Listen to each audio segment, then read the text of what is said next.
of pips you've already had and the target pips that you've assigned to yourself that you want daily. Each and every one of you will have your own daily plan. I might say thrive for 50 pips per day. You could say, okay, if I have 20, I have enough. If I have 30, I have enough. One might actually say, okay, I want 100 per day. All achievable, but like I said, let's gallop our way through the forex trading. We are no jockeys. You know the jockeys, the shorter people on horses when they run the race. We are none of them. We are the royal horses, taking our princes through the garden. I hope you all have the answer, right? I actually haven't done that, so let me just do that quickly, just to know what I'll be looking at. So once you have that, we just go straight to our trading again. Okay. So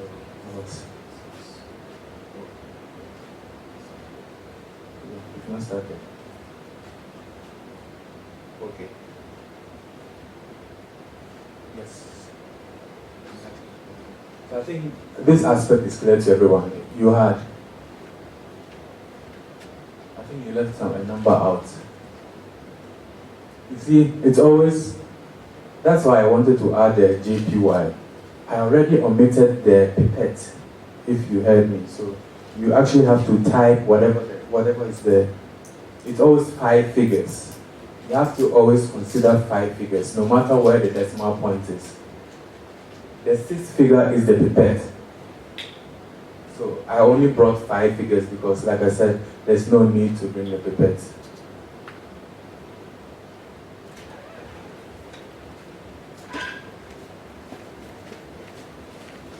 Do you have it now?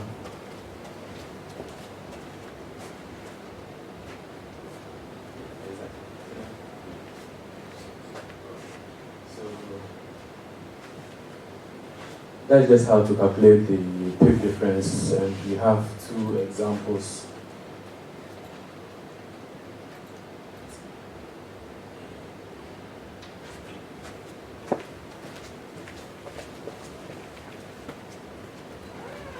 Okay, so this is the Euro USD example and then the USD JPY example. And I think if you remember, I told you all currency pairs that have the JPY only have 2 decimal places, or 3 when you count the pipettes. The rest normally have 4 plus the pipettes. That's when we talk about forex, the currency pairs. We also have the commodities and the stocks. Those ones are a little bit different, so we're not going into those. So let's go straight to our app. So if we just open the app and then we will just move on. But I would like someone to just take us through what we did yesterday.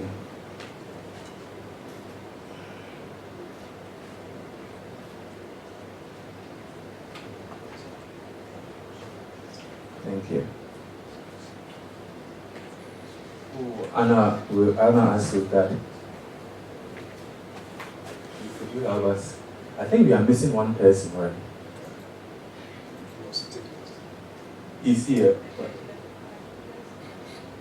Your Chrysler. Okay.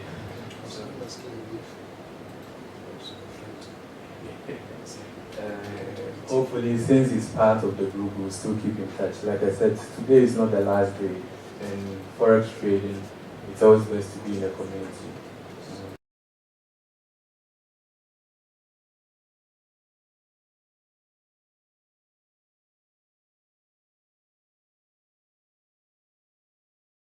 Okay, no problem. I think I would. You were not here, so let me just switch. Is that the right cable? 'Cause I don't want what happened yesterday to happen today. The right cable. So.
It's quite unfortunate. I thought today would be a little bit smoother.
Hello? Okay.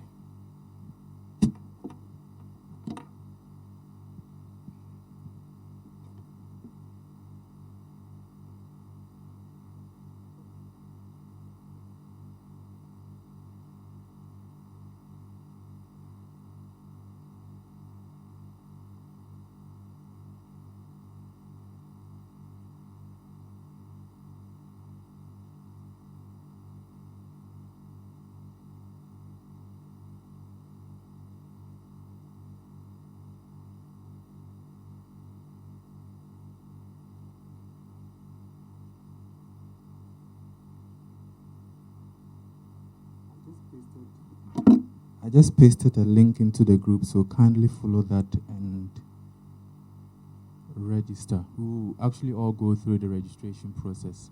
But then, if your internet is a little bit slow or you want to save internet, we have the internet here, so I could just log you on.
Our boss at the back. Are you okay? Dan, is he already in the group? Okay.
Okay, so I guess we should all have the same screen, like the mobile version of it.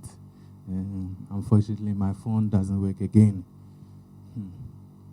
Okay, so if you look at it, we have the demo for beginners and then the live for professionals. And since we are professionals, we choose the live.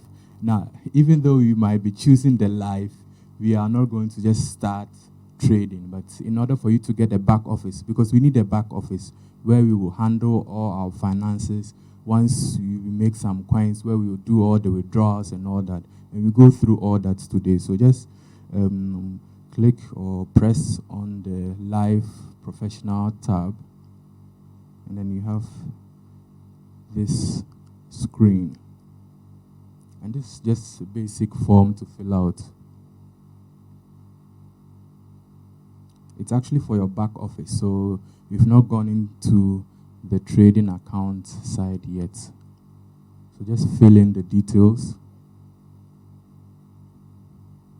Just normal ones, like John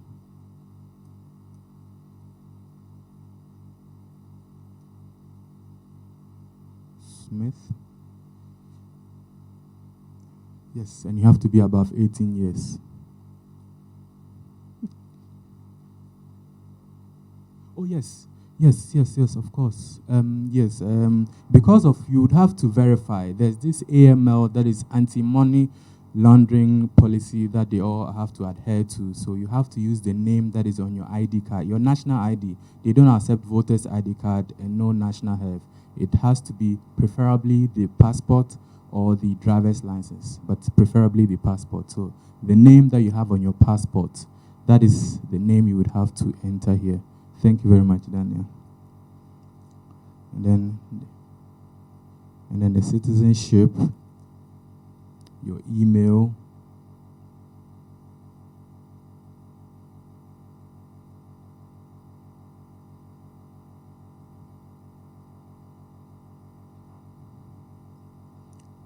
then your phone number. When you're entering your phone number, don't add the 0. Just continue from 244 or 540 or something. Just ignore the 0.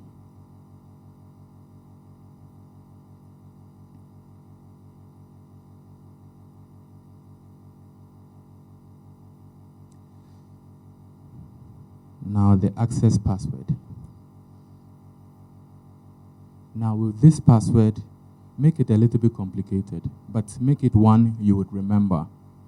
Even if someone is going to trade for you, he wouldn't need this password. This is just the password to your back office.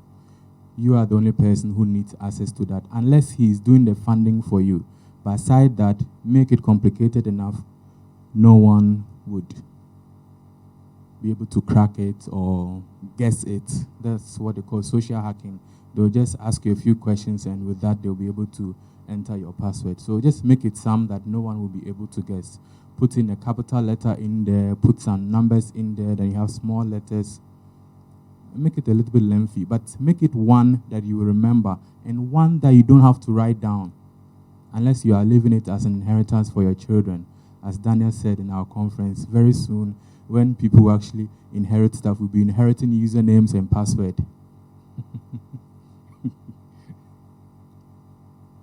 So once you have confirmed that, sorry? Yes, normal passport.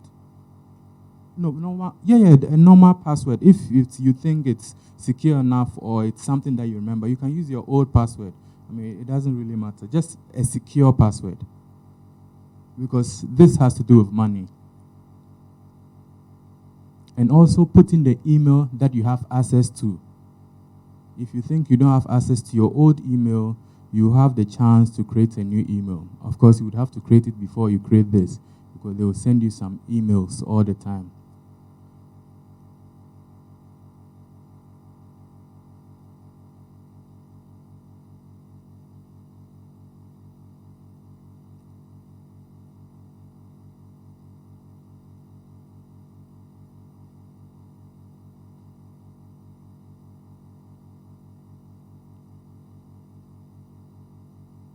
Can you change it later? You can, but it's quite tedious, because everything is going to be connected to your email. But you can. There's a possibility for you to change it later.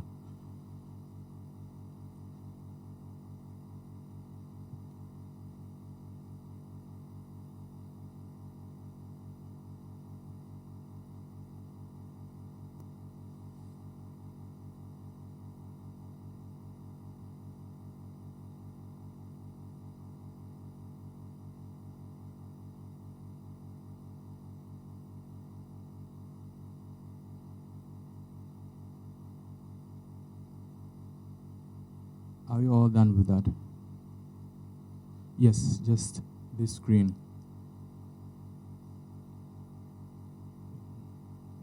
I can't register again because I already have an account. So,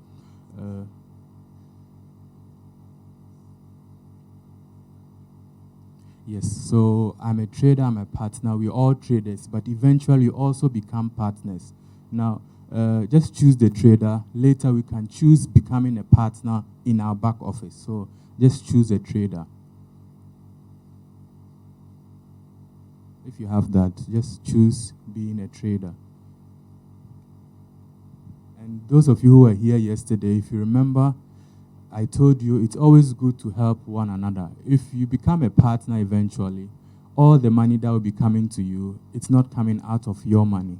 So why not use someone else's link, or why not help someone also to make some money that is actually not coming out of your coffers? Because the company makes money out of the spreads we talked about yesterday, the difference between the buy and sell orders. So that is the money that they actually give some back to the people who brought them to the broker. And this is the broker that we use. I mentioned 3 brokers yesterday: Just Forex, Apari, and then Forex Pro. And some of you mentioned FX, FBS, and all that. But Just Forex is the one that is best for our region. When we get to the deposit and withdrawal method, you realize why I say so. Yes, I'm a trader, and then you go on.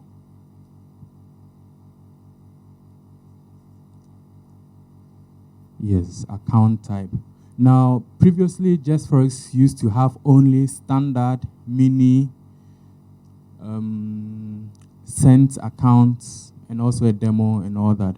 But right now, they've added a pro account. I think you should have the pro too in there. Yes, yes, crypto is also there. The crypto, we not even venture because crypto is quite unpredictable. But with the pro, fortunately with the pro, you also have stocks in there and more commodities, which we might go into, but not at this moment. So just create a standard account. So just choose standard.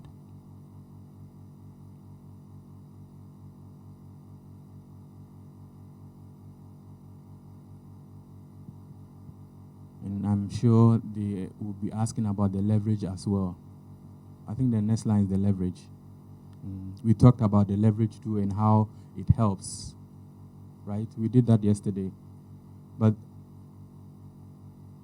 you remember? Yes, so the leverage, I said that we could use 400, 1:400 or more. Preferably, we should do 1:500. And I also told you that if your money is more than 10,000, automatically the broker will reduce it to 1:100. Like I said, the more money you have, the more he would have to match it. And matching $1,000, maybe times 3,000, is easier than to match 10,000. So they intentionally reduce the leverage because they need to have the money on hand. So just choose 1:500.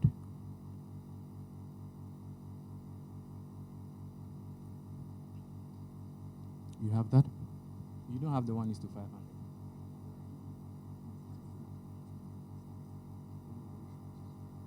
Remember. Good. Yes.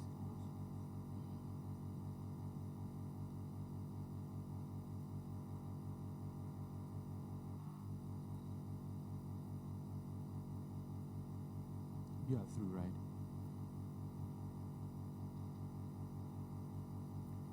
I think the rest is just about password. Yes, so that password could be like a minimal strength when it like just any normal password. It doesn't have to be all that difficult. Yes, definitely, because like I said, sometimes even if you are not around or if you can't trade, we prefer someone to trade for us, and we don't want to give out our passwords to those people. So always make sure that the trading account password is different from the back office password. Well, that's where the money is. Even though the office will send an email to your email address in order for you to confirm it, it's just safe to make it different. Because then they will ask you, oh, then change your password and give it to me so that I can enter. You don't have to go through that hassle. Just make it easier that way. And you can perhaps use 1, 2, 3, 4, 5, 6 ABC, provided you remember. But just make sure it's different from your main password.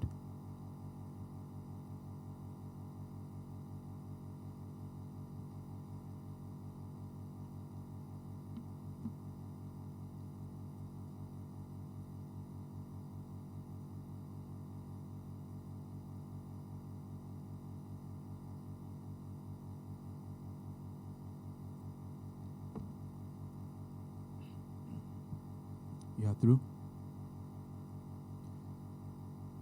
So you should have received an email or actually, sorry about that, a confirmation about your trading account number and all those. I hope you have that. Those who are through.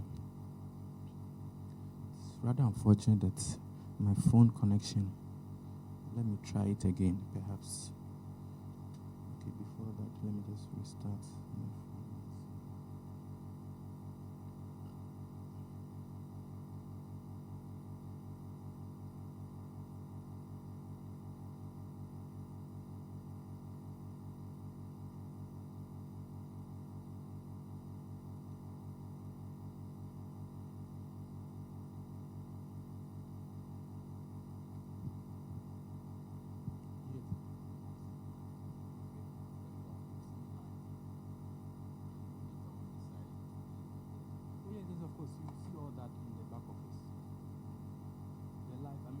even if you go through the live setup, you haven't funded it yet, so you are still not live.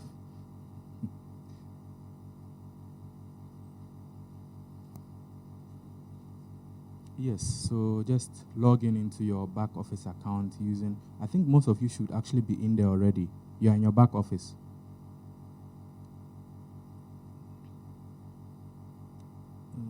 What side are you on?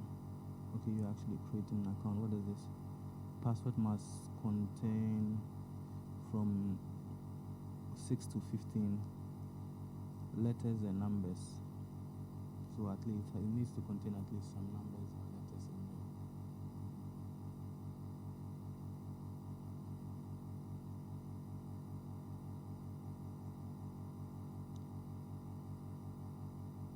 If haven't you gone through the I'm a trader already? You have. Okay, so then back office you already logged in because we have that. You already signed in, yes. So just the account number. Always you see your account number at the top.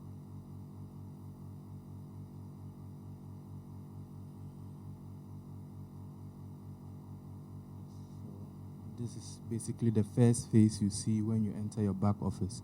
I don't know whether those at the back you have that.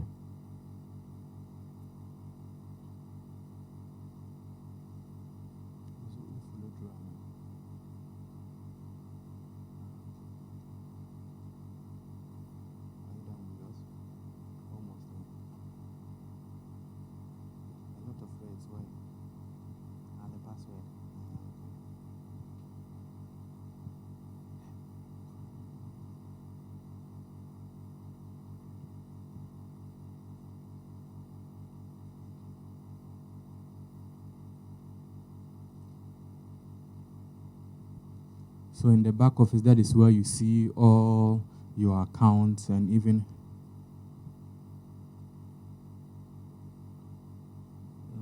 yes, so just open an account. You have to confirm this before, sorry.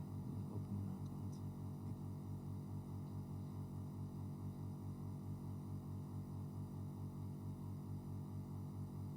Okay, so this is your account number, your new trading account number.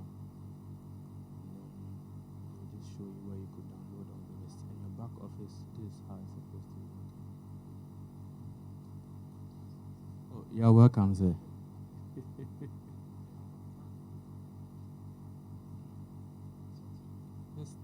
let me see. You're already there. This is your back office, but this is the first image you usually see when you open the account.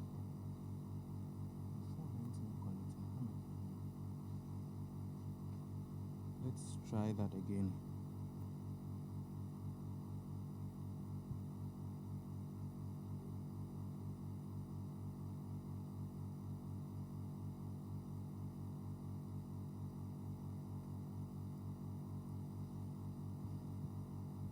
Fingers crossed, fingers crossed.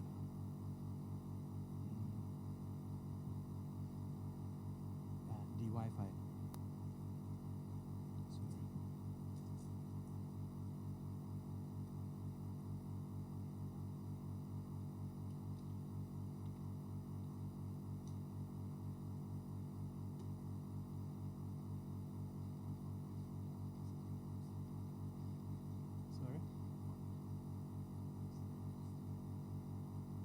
Leverage. Basically, normal is just how much you think you want to trade with. Some might even use 1:1 because they are okay. You perhaps have a lot of money. Maybe you have $1 million account and you just want small profits. 1:1, you don't have a problem. Then even if you use one lot size, it's still basically nothing. You can trade with it. But if you have an account of, let's say, $1,000, already yesterday we learned that one lot size is 100,000 of the base currency. So if it's euro US dollar and that is 1.32 at the moment, it means that one lot it's equivalent to $132,000. So you need to have that in order to make one lot trade. So if you don't have a leverage, how can you make that trade with just $1,000? Even if it's just 0.01, you need $1,300 to make that trade. You just have 1,000. That's why we add those leverages. Let me see the phone.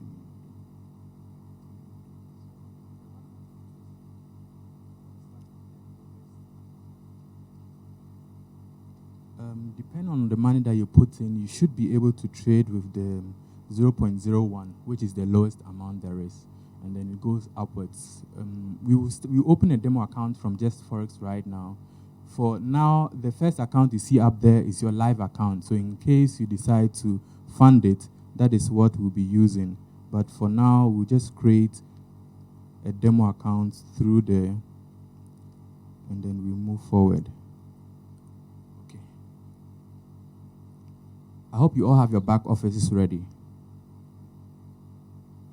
Yeah, this is your back office. So if you go down, you see, yes, new demo account. You can see the new demo account. But I actually want to still try and see whether I can connect my phone, because there were some things I want us to go through.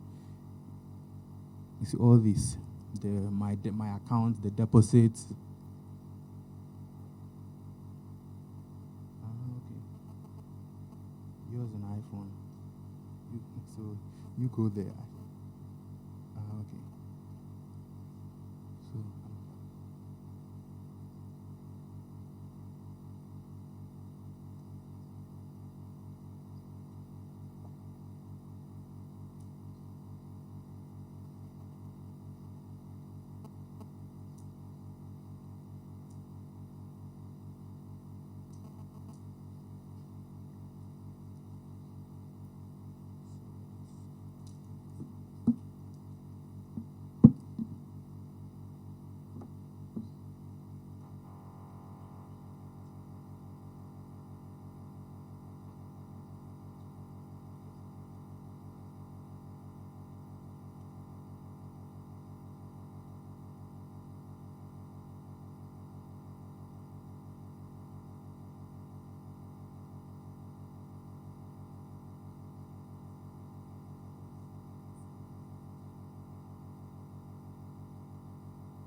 okay, so this is someone's account. Now, on your phone, it will look a little bit different, but basically you have this bar here, this one. I think it's on your right. If you check on your phone, it should be on your right. Do you have that? Yes, so you click on that one, and then let's move on. And you see my accounts, deposit notification, internal transfer, withdrawal, and transaction history. I hope you all have that. Okay. Now with my accounts, that is the first page you get once you log in, and that is what you have, where you have your account number, the type of the account that you chose, and then swap free. You see there's a cross here. We'll talk about the swaps too. Now, we told you.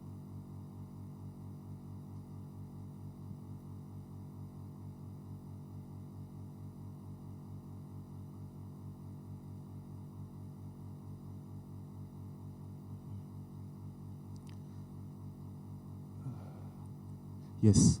So the forex market is open 24 hours a day for 5 days in a week. You remember that, right? But it closes every day at 12 o'clock and then opens again at 12:01. That's 12:001 and 1 second, just 1 second after, basically. Now, when that happens, there's this thing called swap. For a standard account, for a pro account, and they charge you money or give you money depending on the direction of the market. In some trades, once it crosses the 12-hour mark, they charge you money. Usually it's quite small compared to the trade that you are doing, but it also depends on the lot size you chose. But like I said, it's very small, so you wouldn't have to worry about it unless you choose an Islamic account. But then you would have to prove that you are a Muslim. For the Islamic accounts, because they have this kind of law that they are not supposed to take interest or charge interest on their transactions, with an Islamic account, there are no swap. But this account is not swap free. So they will charge you a few cents or dollars depending on also how long. If you leave an account on, like, to pass over the 12-hour mark, for a day, the charge they are going to give you is less than if you leave it for 2 days or 3 days, because every day it accumulates. Sometimes you have to, because perhaps you might be in the negatives, or we think that this particular trade is going to rise so far and will make you so much profit that the charges that they are going to charge you wouldn't make any difference. I mean, you are going to make more profit, so just charge me a few cents. It's quite small and insignificant, so don't worry about that. Then we have the account currency, is the USD. You could have chosen GBP or TSH, which I think it's from Tanzania or something. They have other currencies that you could have chosen. Ghana cedi is not in, I'm sorry. We are not that internationally accredited or accepted yet. And then you have the balance. Now your balances might be zero, unfortunately, but very soon you'll be funding it, so don't worry. And then we have the equity. I think we talked about the equity yesterday too, if you remember, that the equity is just the balance minus or plus the open trades, the unrealized profits or unrealized losses, if you remember those. And then the free margin, the money that you have left for you to open new trades. And then the leverage. Now he has 1:100 here, but we all chose 1:500. You all chose 1:500, right? Yes. So unless you're all going to fund your account with like $20,000, then automatically it will go back to 1:100. Are you following? Did you use the link from the group? Okay, so you should be able to.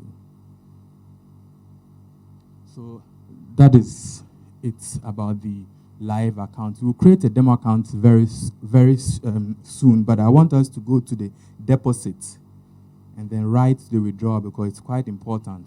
If we are putting our money in there, how are we going to get our money back? It's important, isn't it? So this is the page. It will look basically the same on your phone. Now, before you can do that, you need to be verified. Most of the deposit method, you need to be verified, and verification is just that you send them a copy of your passport and then a copy of your residential address. That's perhaps a utility bill, water bill, electricity bill, phone bill, or just a bank statement with your physical address on it.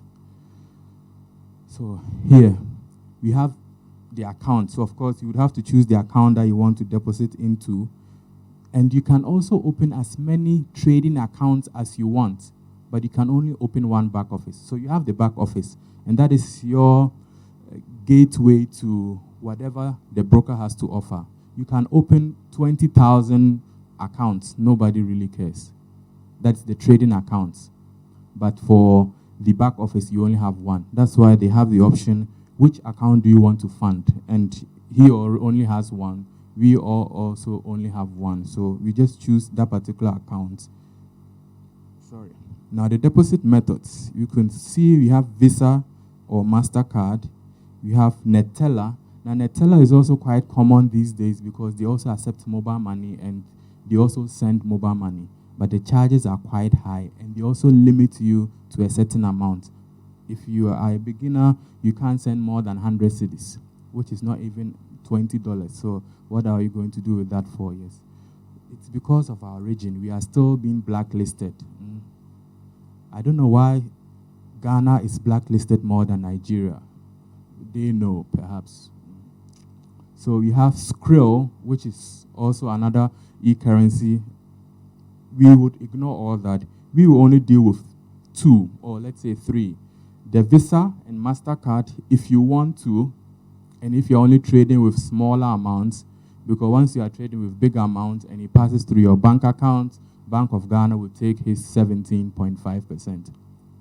Yes, because they think it's a business. They know it's a business. They know forex trading, you are making profit. So whatever profit you are making, if you are withdrawing, they are taking their share. So if you are withdrawing 1,000, but just imagine that you put in $1,000, you traded, and at the end of the month, you were able to make $200, which means you have 1,200. And then you decided, oh, you have an emergency. You want to withdraw all the 1,002. And then when you withdraw all the 1,002, the money that you get will just be a little bit over 1,000. And then perhaps all the work you've done in that month was for the government. They don't know that. For them, they just know that you've drawn this amount, so they will charge you the 17.5. So I'm not saying don't pay your taxes, but I'm saying that they shouldn't charge us that much. So because of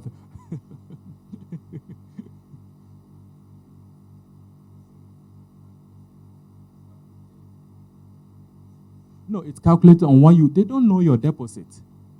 They don't know your deposit. They own on the amount that you withdraw. So once you withdraw, it will pass through all the banking systems and it will hit your account. And for them, they don't know whether that is the money that you deposited into. All they know that this is the money coming into your bank account. So they will charge you that on it. So fine, if you had only withdrawn the 200, then perhaps you would have been safe because they would only have charged 17.5 on the 200. But eventually you withdraw the 1,000, so still they will charge you on that.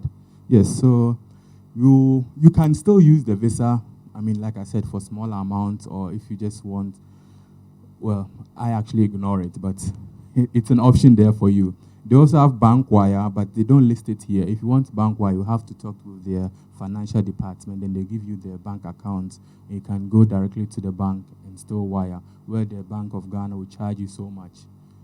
I think right now, for every dollar you transfer, they charge you 1% plus $1 plus 2.5 transaction percent. So basically, you end up paying like a lot. So for bank wire, we try to stay away. Now we have Bitcoin.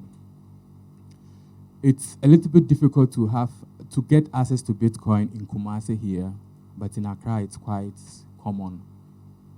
And Bitcoin, the lowest charges that you can get is in Bitcoin. Withdrawing and sending is Bitcoin. But the disadvantage in Bitcoin is that you might buy $1,000 now from someone. He will send you $1,000. By the time you might be ready to fund your account, it might be $980. It could also be $1,050. But like I said, with Bitcoin, the price is not stagnant, just like the gold. So we also try to stay away from Bitcoin a little bit, unless we don't have any other choice. So that is Bitcoin. Then we have Perfect Money. And this is the one that I would suggest you to use. Also, it's quite common in Accra. In Kumasi, if you want, there are websites available for you. We also, as All Seed, we also buy and sell Perfect Money. So if you need, you can contact us. We can help you fund your account. We also do that. Now, with Perfect Money, you transfer $1,000, you get $1,000. But then if you are verified Perfect Money member, they charge you $1.99. But if you are an unverified, but if you are verified, they charge you 0.5%. So if you are sending $1,000, they will charge you $5. Yeah, I think the calculation is right. Perfect Money, yes. Oh, every day. No, it's 0.5%. Let me just show you something. You see that, let's finish this. So, Perfect Money. Now, once you have Perfect Money, before you get there, let me finish the Perfect Money. You see, you have credit to account. Now, I want to show you one trick that we use, because we are going to do the long-term trading. So one trick that we use is that there's something called deposit bonus. Now, there's a way of taking the deposit bonus. A lot of people have been taking deposit bonus, but have never benefited from it. Now, I have most often, like basically all the time, I benefit from the deposit bonus because I don't take much. Now, if you are depositing around $500, let's just click the get deposit. Then what I would actually normally do, instead of the 500, I would deposit in 2 stages. I would deposit 250 and then another 250. So it's still $500. But with the 250, I will take 10% deposit bonus. So let me just do this here. So 250, and then a deposit bonus 10%. That will be 25. The bonus they will be giving me will be $25. Now that $25, if I trade a quarter lot, a quarter of the 25 will be approximately 6.75, I think, right? So I only need to trade 6.75 lots to get this $25 for free. They are giving me a bonus, but they are giving you the opportunity to get that bonus added to your actual balance. You can go and choose 100% bonus, fine, but there's no way you can trade so many lots in a 3 months period because they're only giving you 3 months period. Just yesterday, I got $200 for free because I reached another milestone. And that is how it is. These are some tricks they will not teach you because they wouldn't want you to reach the target in order for you to get your bonus. But once you do reach it, they'll give it to you.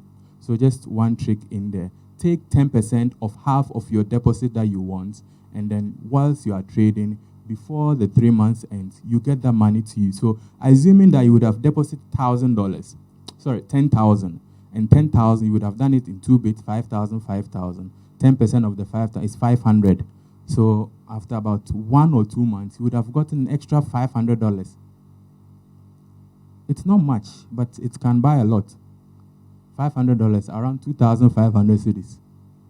Even the 500, even if it's in cedis, it's sometimes more than someone's salary.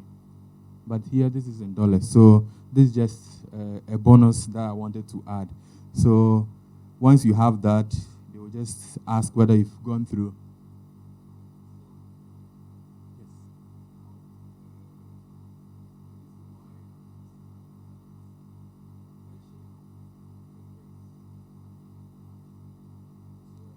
Yes, we'll get there when we get to the withdrawal. So I will take you through there. So you just have to do all the accepting ticks, and then you click on deposit. It will automatically take you to the site, and then you continue doing the deposit. So that's for the deposit. Withdrawal. Internal transfer, you only need it when you have different accounts and you want to transfer money from one account to the other. So you don't go in there. Now withdrawals, my friend.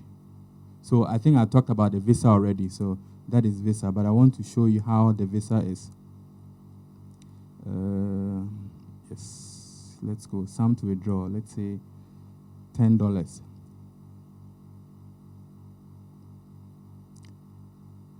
You've seen how much you are getting for visa.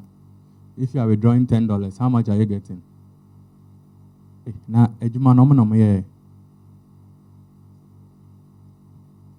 so you see, now this same amount, let's change it to perfect money.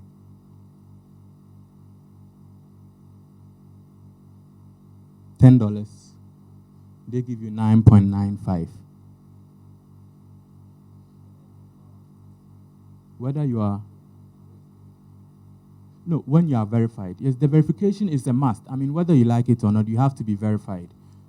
Because, you see, they will send the 9.95 to you. But if you want to cash it, you would also have to send it to someone. Like MTN Mobile Money, they charge you 1%. Like if someone is sending you 1,000, he will send you the 1,000. If you are connected, if your account is connected to the bank, you transfer it at 0 cost. But if you are not and you are transferring to a merchant, they'll charge you 1%. Isn't that so? So this is the same way. So once you are verified, they will send it to you at 9.95 because Perfect Money will charge them 0.05. But it's your money, so they deduct it from your funds. But once it hits your account, you also have to send it to someone, to a merchant. And with the process, if you are not verified, they will charge you 1.99. But if you are verified, they will charge you 0.5%. I hope that is clear now. Yes. like let's say all seed, what we do right now, let's say you have $1,000 and you come to us and you send us $1,000. Now, before you can send us $1,000, it means that you need to have more than $1,000 in your account. You need to have a minimum of $1,005, right? So that when you send $1,000, we receive exactly $1,000, and then we will pay you the $1,000 equivalent. Today it's 4.9. That we will give you 4.9 cedis per a perfect money dollar. But when you are buying, you buy at 5.3 per a perfect money dollar. I hope you're okay now.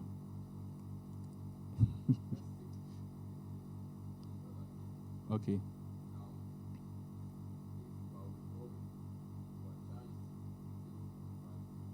Yes.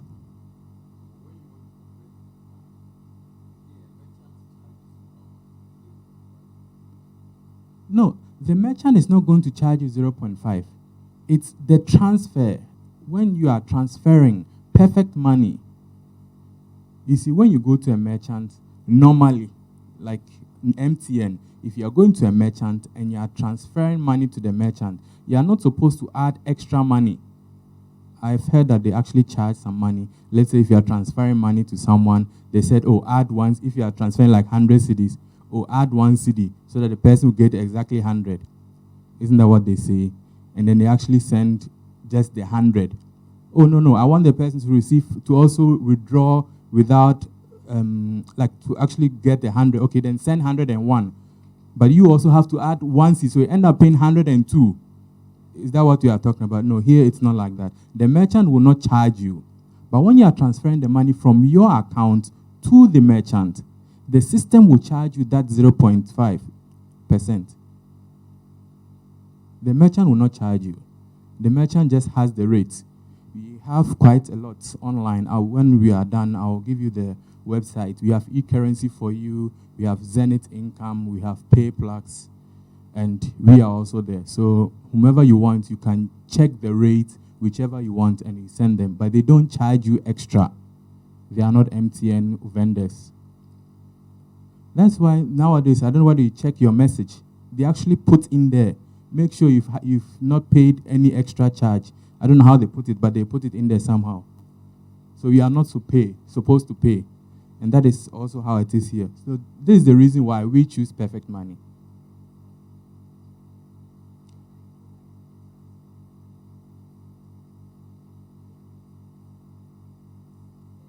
Yes. Yes, that is the 1%.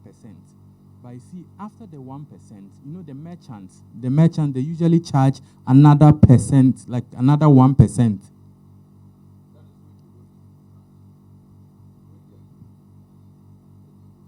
Yes. Mm. Yeah, here it's different. No. If it's $1,000 that you are sending to him and he's saying his rate is 4.9, like we are saying, you are getting exactly 4,900. Or with the $10, you are getting exactly 49 cedis. Are you okay now? So we choose perfect money. That's with the drawer. So we see the bonus and promotion area where you see all the bonuses if you have actually taken bonuses. And then the partnership. You asked about to become a partner. You can also do that later. Once you are here, then you become a partner. I'm not sure this guy is, so yes. So revenue share, you receive profit every time the attracted client makes a trade. Now they've written you can make up to $15 per a trade. Now this is how it works. I want to go through that because these are all ways of making money in forex. So we are learning all that.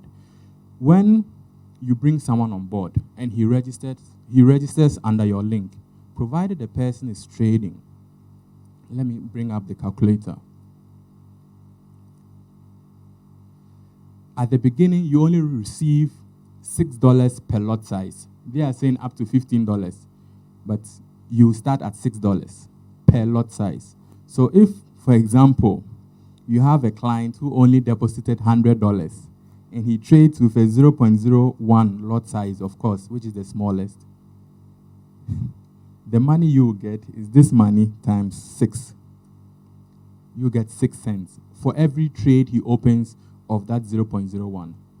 But let's say you have a client who actually deposits, like, say, $10,000.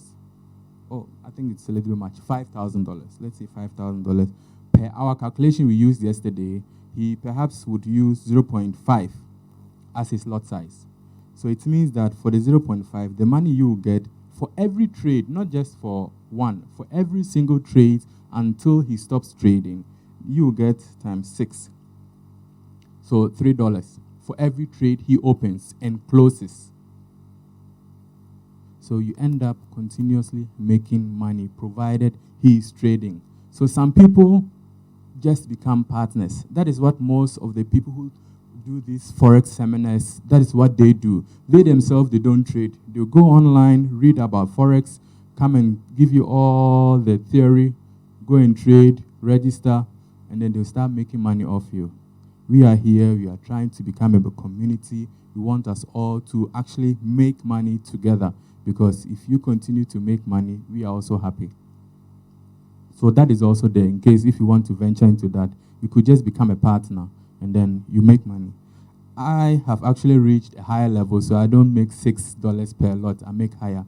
But in time, you could all get there. Mr. Anthony? Yes, it's an extra revenue stream. It's passive income. I don't need to do anything again. It just comes on its own. And by the time you wake up, oh, you've seen some $100. The next day, oh, another $120. Then some $300. I have bigger clients, so you see the money's coming in. And all that, it's money that you didn't dig a hole, or you didn't carry a cement bag to get it, or you did all those calculations, or you perhaps were not even trading on that day, but because someone else is trading, it reflects in your account. So that is just for the partner account. You have all the statistics there where you see them. Now, this is the important place here, the profile. I'm sure you have that too. The profile. You would have to verify it. So the personal data, you already have those there. So let me go to the verification area, sorry. Yes. So identity verification. The things you need to verify. So you need a color high resolution scan copies or photos of a document which verifies your personality with full name, photo, signature, date of birth, expiration date, are clearly seen, and which is valid for at least 6 months from the moment of applying. Now, the only national ID I think we have is the passport and then a driver's license. Very soon we have the Ghana card. Well, we don't know how soon, but that's what they are saying. So then the Ghana card will also be accepted. And then the address of residence verification, I think I mentioned that earlier, either your utility bill. So photos, full name and address are clearly seen and match the data indicated in your profile. So this is also one thing. If you put in address, I'm sure you haven't put in your addresses in yet, right? Yes, you do that later when you are verifying. Now make sure the address that you put in is exactly the same as the address that you have on your utility bill or on your bank statement. If it's different, they will deny it and you can't withdraw your money back. You can deposit most often, but then you can't withdraw. So the best scenario is that just make sure you are verified before you do any deposits. Because then you don't put in your money in and you become frustrated when you actually want to withdraw. So just make sure you are verified. You have your passport on hand. You have your bank statement on hand. Now, please, they don't accept PO boxes. So on your statement, make sure you have your residential address there. Per example, Kojo Yeboah Road, maybe house number 4, or plot 5, block K, maybe Edum. Something like that has to be there. No PO box. That is for the address verification. The GPS, that's the Ghana Post. If that is what's on the document they are going to give them, for example, maybe your electricity bill. I think they also don't like this PDS electricity bill, so the water bill is better. The receipt, they don't like the receipt thingy, so just use the water bill or the bank statement. That's what most people use, the bank statement, because not all of us have our own buildings or our names are on those buildings. Even when we are renting, most often the name on the electricity bill or the water bill is of the landlords. So that becomes another. There's a way to go around it, but it's also another hassle. So just get your bank statement with your address on top, scan it, and then upload it to them. Any question on the verification? Akwasi, are you with us? Yes, sir. Yes, the bank statement can replace the water bill and then electricity bill. You know, outside, they have it a little bit easier. I mean, once you get an apartment, automatically everything is in your name.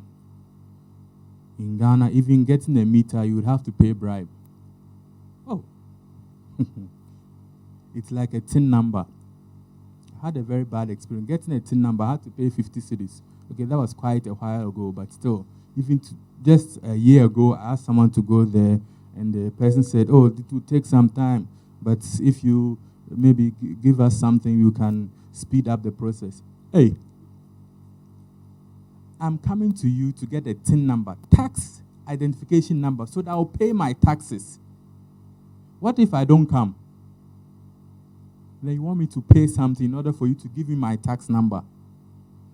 Ghana is funny, but that is the country we find ourselves in. So if there are no questions on this, I think we should just go on and create a demo account through the back office. So just go back up there to account operations. And then go to my accounts.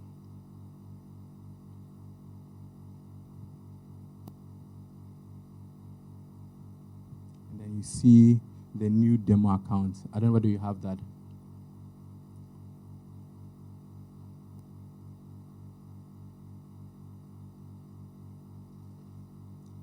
So the new demo accounts, just the same way we open the live accounts.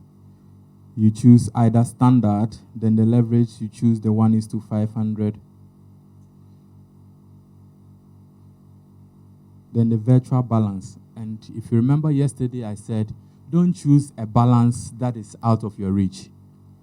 Like most of our parents used to say, you should cut our quotes according to our sizes. So the money that you intend depositing, use that as your demo balance so that you can calculate according to, when you are trading, you become used to that particular trend. So make it like $1,000 or $500. A lot of people use high amounts in their demo accounts. And when it draws down and eventually comes up, they say, oh, I know how to trade, I've made profit. Because just one movement will be like $100 because they use a one lot. And one lot, a movement, if you remember yesterday's calculation, the 1 times 10 times the pip difference, which is 1, becomes then $10 for every pip. So $10 just for one movement. So imagine it moves 10, it's $100. You would think, oh, you've made a lot of money, I know how to trade. But imagine that same calculation if it would be $100. It would be 0.10 cents. You wouldn't have made anything. So please, if you are choosing the value, let's choose something closer to what we are going to deposit. So perhaps $1,000. Or if you have more, you could choose 5,000. For demo accounts, you can also open as many as you want.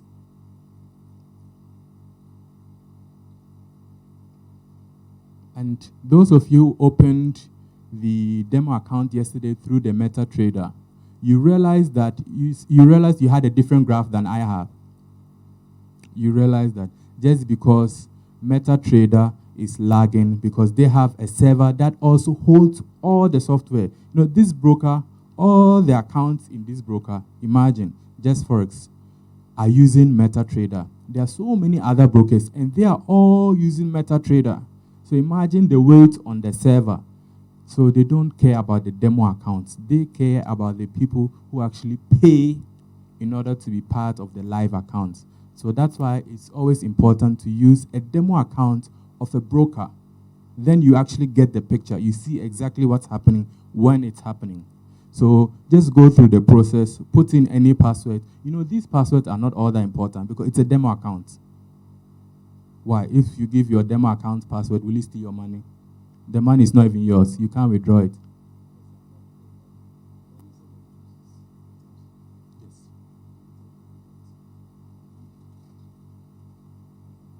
Oh, you just open another demo account. Or you can still, I mean, the demo account is just there for practice. So it has nothing to do with the.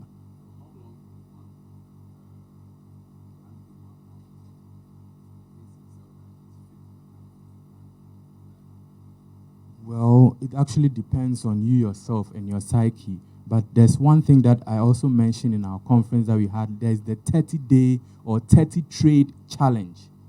If you are able to make 30 trades using one particular strategy, 30 trades, and then analyze the trades and see that, oh, these trades that I had or these trades that I made, this is what I saw or this is what I realized.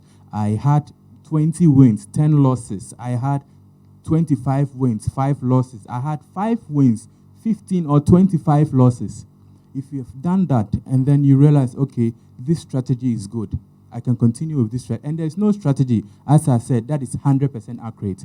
The only strategy that we need is a strategy that is at least 60% accurate. 60% and upwards. You shouldn't. You can add things to your existing strategy, but you shouldn't change your strategy. Find the strategy that is best for you and stick to it. No matter how the market changes, just stick to it. There are a few things that we'll be adding during our tenure together in our group. I'll be putting a few things in there once in a while, but stick to the strategy that you have. Now, even though I might be giving you one strategy, during our time, I'll add a few others, and you could pick those, or you could also add them.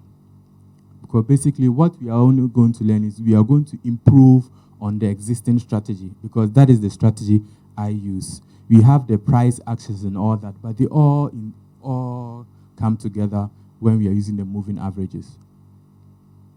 Do you have the moving averages on your phone already? Okay, so you go through all that again once we start trading. Now we are creating our demo accounts, and then I'll help you how to put those demo accounts into your MetaTrader. Are you all done with the demo accounts? Or you've not even created yours? Yes, open a new demo account. Your old demo account there, it's MetaQuote. Okay, so open the new demo account. Yes, virtual balance. If you click on it, oh no, this is there. So make it like 1,000. I think $1,000 is cool as a demo account. $1,000. That's around 5,000 cedis. A little bit more, but it's okay. So once you have that,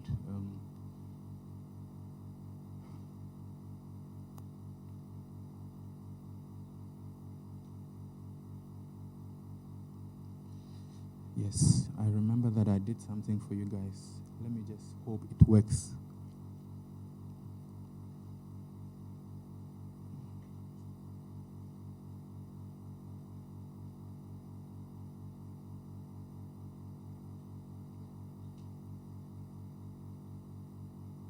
I installed Android on my PC yesterday.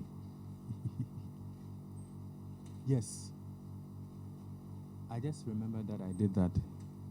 So I'm trying to install the MetaTrader on my PC so that we'd actually go through that, because like I foresaw, no, my phone is okay. It's the connection that is not helping, because I use it in the house most often.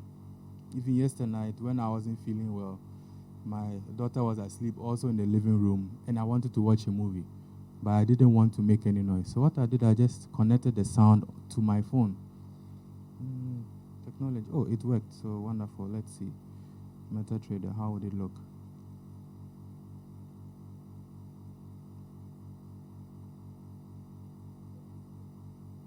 Yes.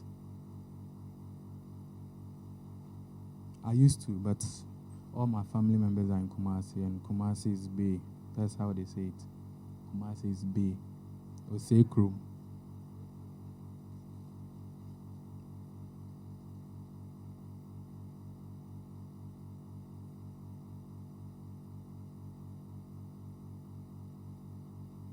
Okay, wonderful. It worked. So let me just go through the process and open a demo account here. So $1,000, 1:500.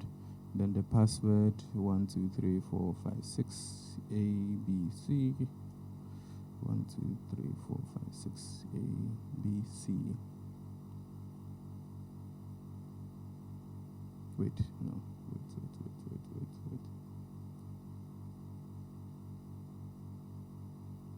Let me try it this way. Yes, kindly go onto your phone and then you can use either the back arrow or you click here. Oh, where's the pointer? Yes, the app, the MetaTrader app.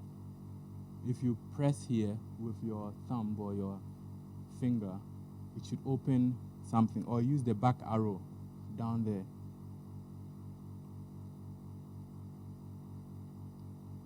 Then you go to manage accounts. You should have this image. Do you have that? Okay. Then you go to the plus sign up there. The plus sign. Should I go back? So once you are here, this is what you're supposed to see when you go to the manage accounts. And then you go to this plus sign. This plus sign here. So once you press on that one, then you go to log into an existing account, because you've already created a demo account. Then you'd have to search for your broker. So type in just forex.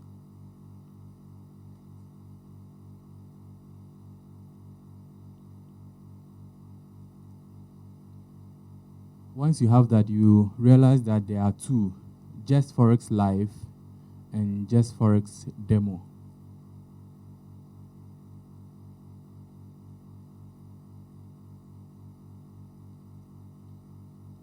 We will choose the demo.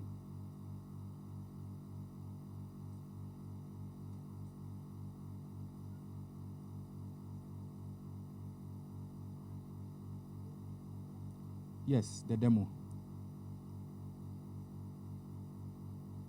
Then you put in the account number in the login area.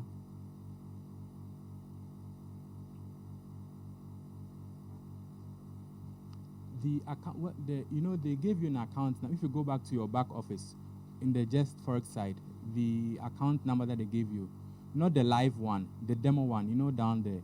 So check for your demo account number and put that one in. I'm looking for mine.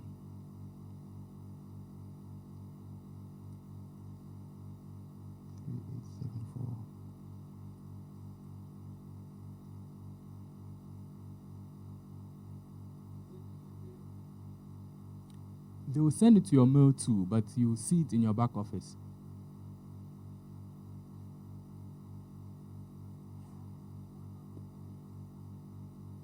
The first one, the topmost one, is the main account. This is the live account. It's a live account, and this is the demo account.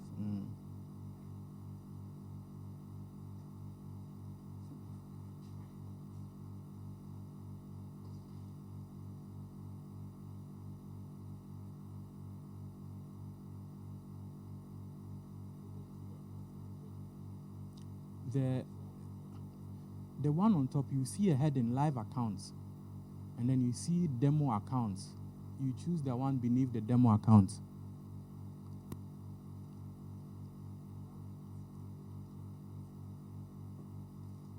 Then perhaps you created a live account. So go down, you see create a new demo account. Yes, so create a new demo account.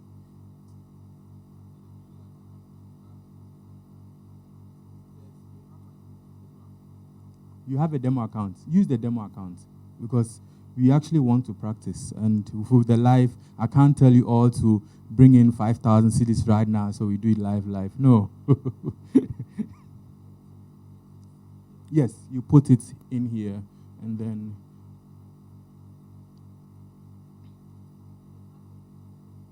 yes, what you created for the demo account.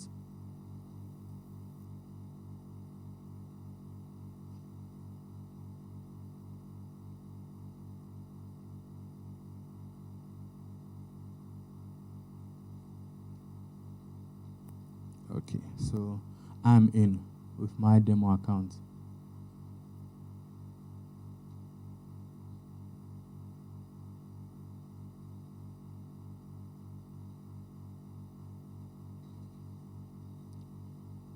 Are you done? So you've been able to use your new demo account. What balance did you use? $1,000? Okay. Are you done? Or you are not even with us? Why? Oh, but with that actually, because that's why I go through all this, because I don't want to talk. You have so many presentations and so many notes about forex. If I start talking about them, you will even give up. I'm not going into forex. But this is forex. What we are doing, this is the forex thing. And there are so many people who not that I'm wasting, but who use their time to take you through all this.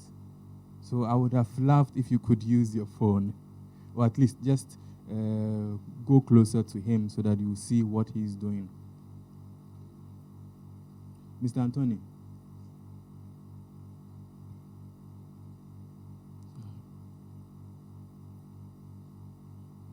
Is it working? Okay, so you have it in there. So this is what you need to see. There's supposed to be a demo there. Since you already had the MetaTrader demo account, you should see like 2 accounts in there.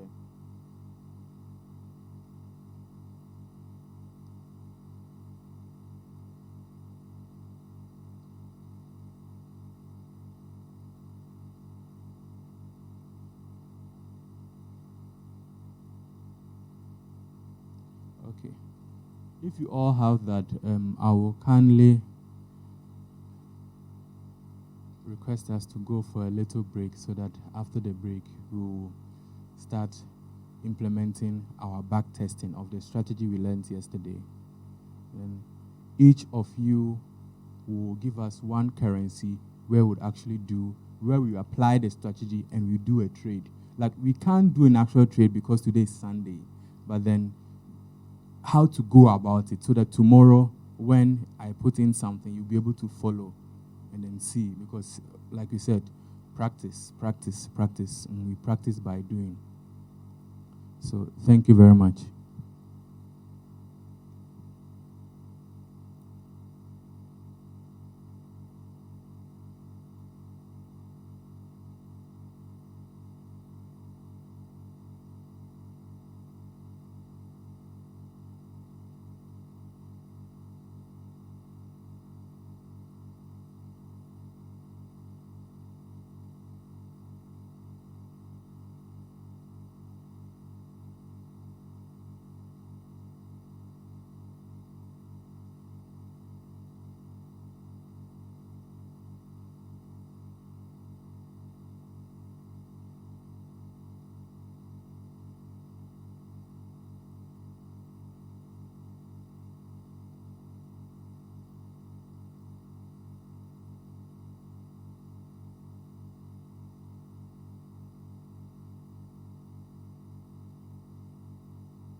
Welcome back. So we are all here. Kindly just let us go back to our app and then go into the account we just added into our MetaTrader.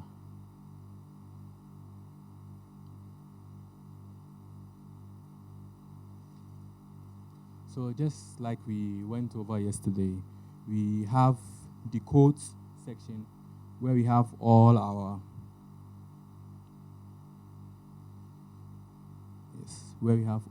currencies, Euro USD, and then the spread to the quotes. The first, let me see, it's Android but not as yours, but it's close. Let me go back.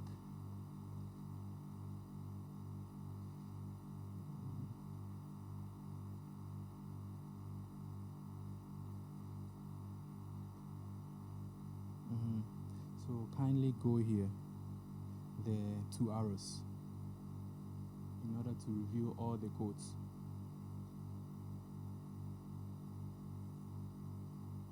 Yes, so we have our Euro USD, all of them. And I told you already, you can rearrange them as you want by just clicking on the pencil. Yes, so this is how it will look. So you just click and drag it from here to any position that you want. So let me just do one for you. Let's say I don't like the position of the AUD card here. I just press on it and drag it up so that it permanently stays there. So that's just per your, how you favor it, how you want it, per your choice. It's actually your choice, how you want it. Maybe these are the pairs you usually trade with, or these are the pairs you actually follow or listen more, or it's maybe you have a specialty in that particular currency, or you have someone who lives around who might give you some tips with this currency. So you just make sure the ones that you'll be trading with mostly are on top. Even if not, they are quite, all of them are quite easily accessible, even if you go back. So this is just one thing we wanted to add, because now, if you could look at this here, you see the red triangle on the left corner, GBP USD. This just shows you that there's an active trade that is currently in the negative. If it would be blue, you see it's an active trade that is currently in the blue. Yes, because you don't have an active trade. Yes. I just want you to know why it's there before you ask. Now, we just go through what we went through yesterday. We have the spreads. Now, even though there are two figure numbers, I told you the last one is just a pipette. So even though the spread is 10, the spread is actually 1. You remember that? Yes. So you see, you could actually check it here. If you look at it, you have 1.1204 raised to the power 9. If you want to say it. But we actually say 1.12049. You just add the 9, but you only think up to here. And then you have 1.12059. So you could see without the 9, it's just one movement from 4 to 5. So 1 pip, even though you see 10 here. So mostly you could ignore the 9 or the last number. That is the 5th number. The 6th, but the 5th decimal number. With USD JPY, as I said earlier, it only has 2 after, unless you count the pip, so 3. But it has 3 numbers before. Sometimes it has 2. I think, let me look for this currency. It's not in yet, so let me add it. Yes, so actually I want you to do that also. Go back, and then we are still in the quotes section. So we press on the plus sign. Let's add some other currency pairs. Are you there? So you should see Forex S, Forex Exotic S, and Forex Metal S. Do you have that?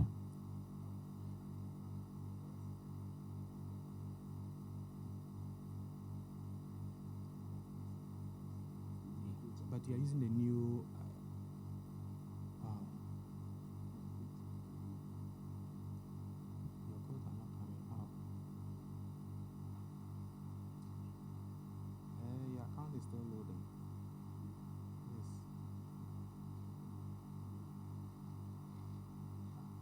But you are using my Wi-Fi, right? No, you are using Ideal Conference. So yes, so change. So let me just change it to mine.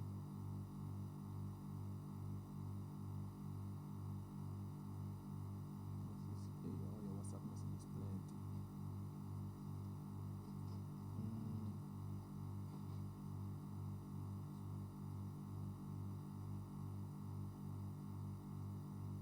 It's loading.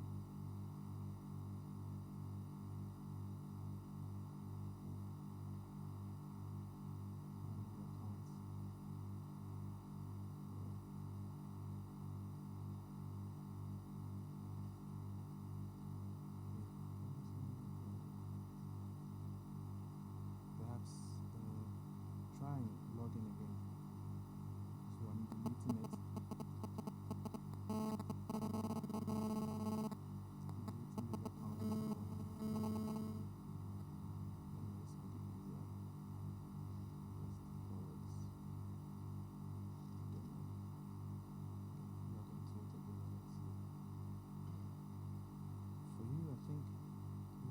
But you have it in there, it's already saved, so it's supposed to come.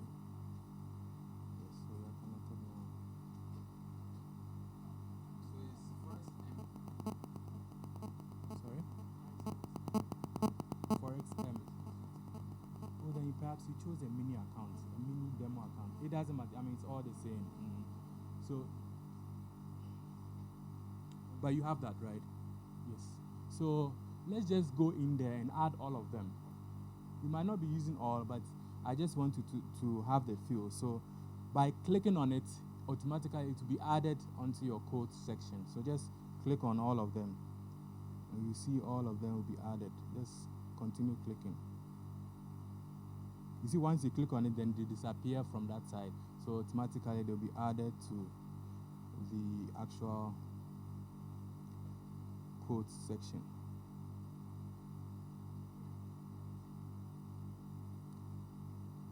Yes. Yeah, open it.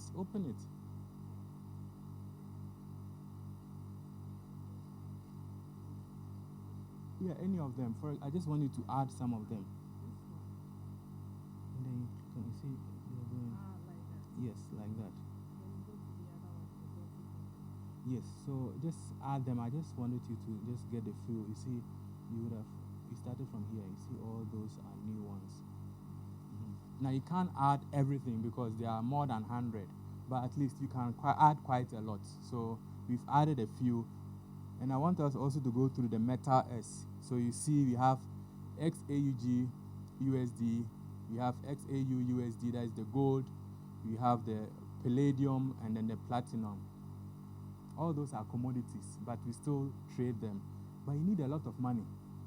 So that is also where the leverage comes in. So let's just stick to our forex.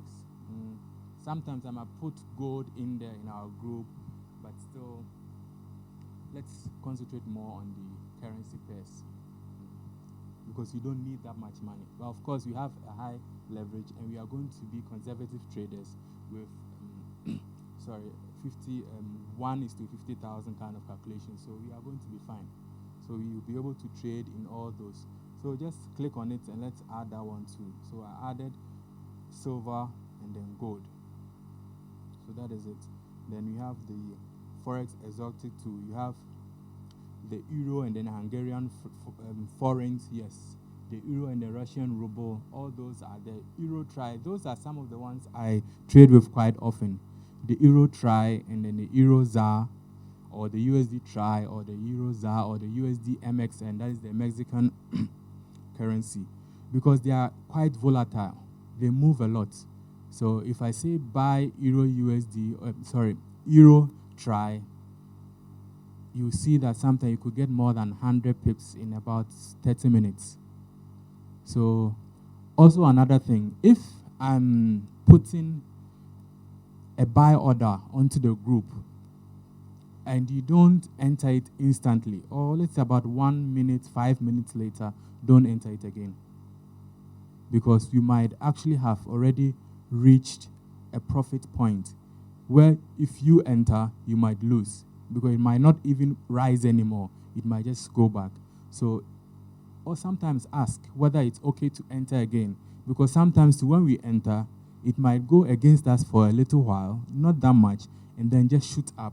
So if you ask, sometimes I'll put the entry in there if I have the time. So I'll put the entry, like my entry. I entered at, let's say, 1.1202. So if you come, or if you see your message and you see that, oh, it's at 1.1180, which means it's below our entry, and I said buy. So it means we are now in the negative. So if you enter now, you will be in the profit, like in the positive before we will be. So if you enter, you are at the good side. But aside from that, if I don't put any entry and you think you are past the time, feel free to ask. If I'm free, I'll be able to answer you. But if not, just don't enter. Because like I said, these things, they move, and sometimes they move very fast. So let's stick to that.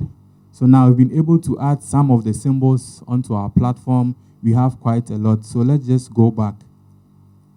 So this is our quote section. Now let's go to our chart. Wow. Well, it doesn't look like your phone unless you turn it. So let me just, what are these here?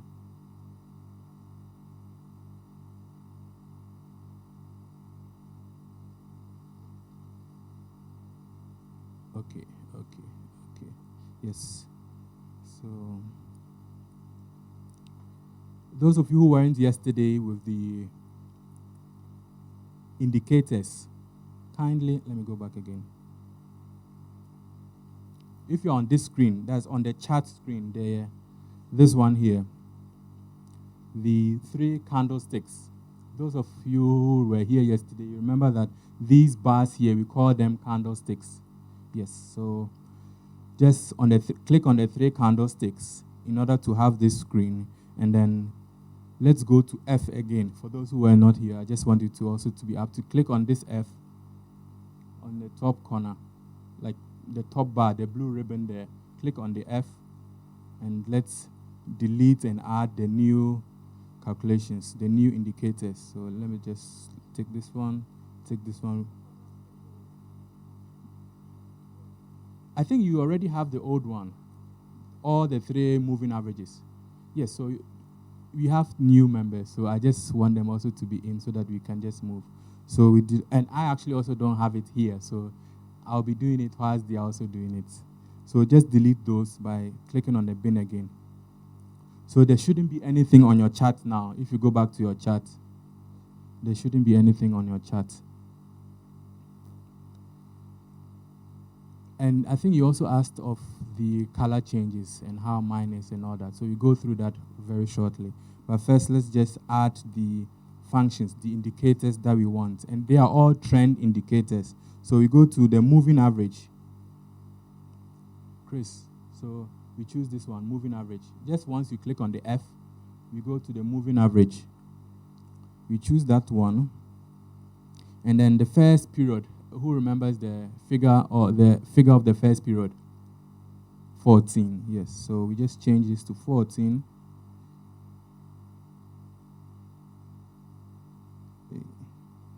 Yes, so we have 14. And then the method was exponential. Wonderful. So the shift, no, leave it. Leave the shift. We just change the period and then the methods and the color later. But leave the first one to be red. So once you have done that, you go to the right top corner. You see done there. You press on the done. So we have our first indicator. So if you go back to your chart, this is how it's supposed to look like. Do you have that? Okay, so let's add the other 2. So F again. We add another one to the main chart. We go to moving average. Instead of 14, we choose 50, 50. Still exponential, but let's change the color to perhaps blue. And then we go to done. So then we'd have our next one. And then what again? The last one. And then add, where is it? Moving average. And then the last one was 200. And then let's give it perhaps here. I put 2000. Oh yeah, I'll change it, sir. Hey, 2000, I'm not bad, you know. Okay, so we have this. I can't even see which. 200.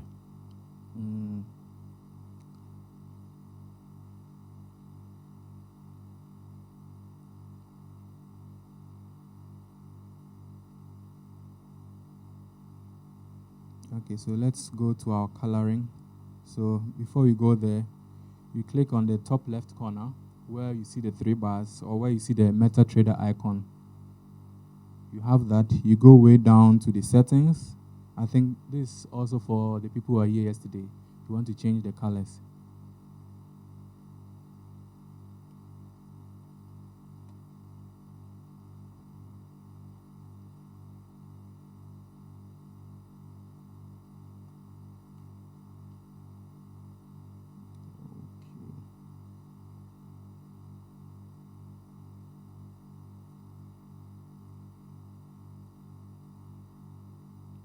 Okay, so you go to the colors. You would have to scroll down before you see them. So customize the color scheme. We have black on white and our background white. So we just leave our background white.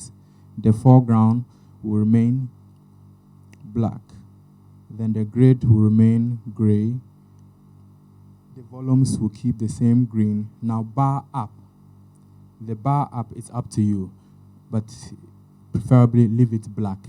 You could make it bar up because it's going up. You could make it the same green, but the contrast is also a little bit hurting to the eyes, especially if you are looking at it in the evening. So leave that one black. But for the bull candle, you see here we have it white. So the bull candle, which means going up, we choose green. Or any of the greens. I think this green is okay. Let's choose this green. Yes, this green is better. So we have the bull candle. Then the bear candle, the one going down, we choose the red. Then the chart line, we leave that one as black. Bid price line is blue. Ask price, bid the buy, bid the same as buy, and ask the same as sell. And then the stop levels, we also make them red. So yeah, is that even the red? My colors here, they look different.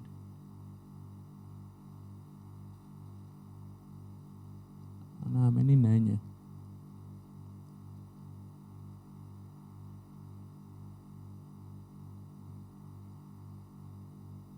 Okay, so it's this one here. Yes. Okay.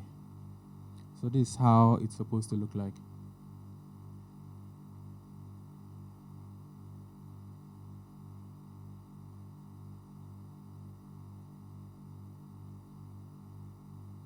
How's it going?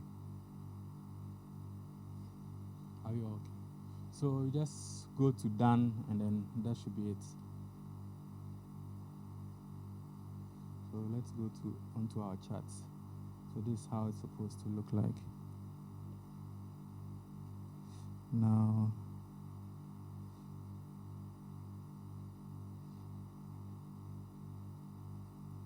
there's one thing I also want to check, which is not here. Let me see whether these functions work here.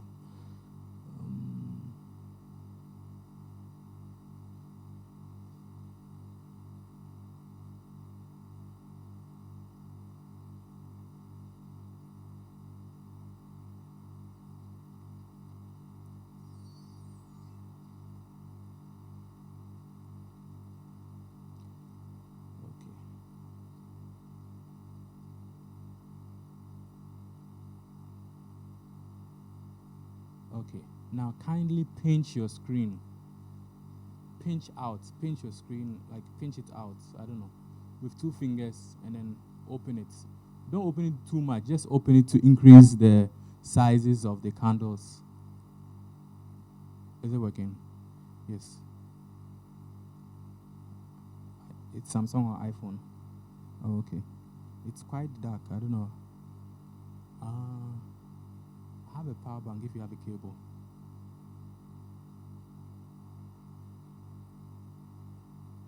No, but your cable, or you have another cable?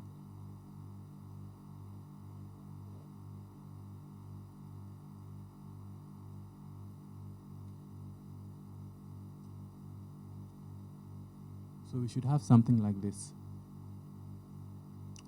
Depending on the currency that you've chosen. But for the color scheme, this is what you're supposed to have. Now, let me see. Yes, so this Euro USD perhaps. But the time frame. Okay. For those who were not here yesterday, kindly click on the clock, the second button from the right. Click on the clock, and then let's choose H4. Yes, H4. So we should all have something like this once you've chosen the H4. I hope you saw where I went. This thing here. And then we come down and choose H4. So we should all have something like what we have on the screen. Do you all have this?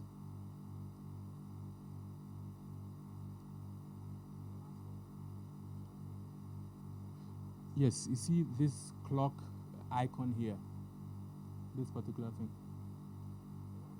Yes, once you click on it, all those numbers will appear. And then you choose H4. You've done that.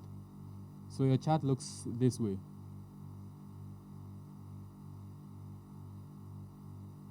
Okay, so basically it's the same.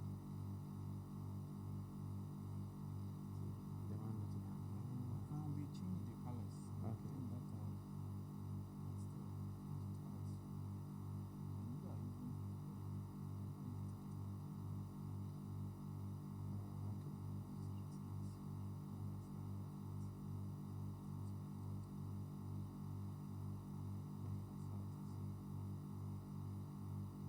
Okay, so I'm going to give out currencies for each and every one of you. Because I want us to back test our strategy. I hope you remember. Let me just go through again. Now, with the 14 and 50 moving average, that is the closer one. You know, this is the 200 one, so it's usually far apart unless they emerge. Now, with the 14, that is for me the red and the blue line. Once they intersect, it doesn't matter. Once they touch, even if it's a French case, French case, not deep one, no. Even if it's just a peg, like once they intersect, the next candle has to close above for a buy, or it has to close below for a sell. You remember that? Now, the closing just means that, like, this was the intersection. So this is the next candle. Now, this candle closed above those two lines. Now, they closed here. So from here, we would have actually made a buy. So if you are making, that's probably this evening, or let's say tomorrow morning. If this still stands, we would actually make a buy, predicting that the Euro US dollar is going to rise from its current level, which is 1.1204, to perhaps 20, 50, or 100 pips more. Because we are using H4 hour time frame. If you look at the 1 hour time frame, just look at the 1 hour time frame, you see the intersection happened even earlier. You will actually have to scroll back to see it. It happened even a day before, that was on Thursday, you could see the intersection here. And after the intersection happened, this candle here closed. It closed here. So it closed above the intersection. So if you had bought at this level, you see, let me just activate this. This is where I'm talking about. This is the level. That is where it closed. So that is where you would have bought it. And the figure here, what's the figure here? 1.11818. So try helping me the difference, the pip difference from this end to the current number, the current price. You remember the current price? 1.1204. That is the current price of the euro US dollar. And this is the price at which we would have bought if we had used the 1 hour time frame. So just let me know the. You see, right now you should actually know how to do it without even using the calculator. Just ignore the decimal point. The last number there that you see, it's not, I mean, here we have 1, 1, not 1, 2. So, of course, it's lower than the actual current price. But you see 8, 1 here. So how many numbers do you need in order to get to the 100, to make this 200? 19, and it's at 4. So you have 4 more. It becomes 20. 20 what? 3. No, you need to get to the 4. Yes. But it's just simple mathematics. In time you get it, but you can still use your calculator. So just use 204 minus 181. That is the easiest. But in time, you can use the whole thing. But in time, you have your own methods in making it faster. But it's still the 23. Yes. So you see, that makes it faster. You don't have to always write the whole thing down, just by looking at it. So already those who entered earlier with the 1 hour time frame, they have already made how many pips? 23 pips. Just by following this strategy. So this is one.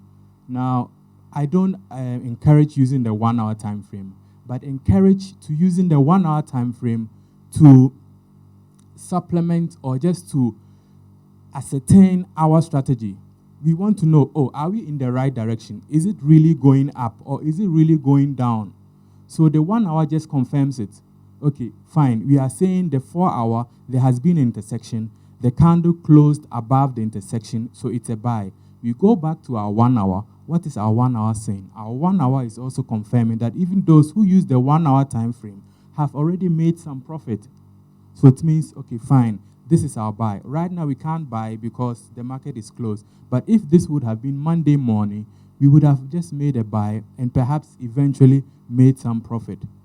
So right now what we are going to do is we are going to back test this strategy. We are just going to go back into previous time frames, but we still stick to our 4 hours. So let's just change it back to 4 hours. And then I'll be giving each and every one of you a different currency because I don't want to use the same one. And then you tell me where the intersection happened and whether it's going to be a sell and when it's going to be a sell or a buy and when it's going to be a buy. I will still assist you through it, but I want you to do it yourself so that you know what you are talking about.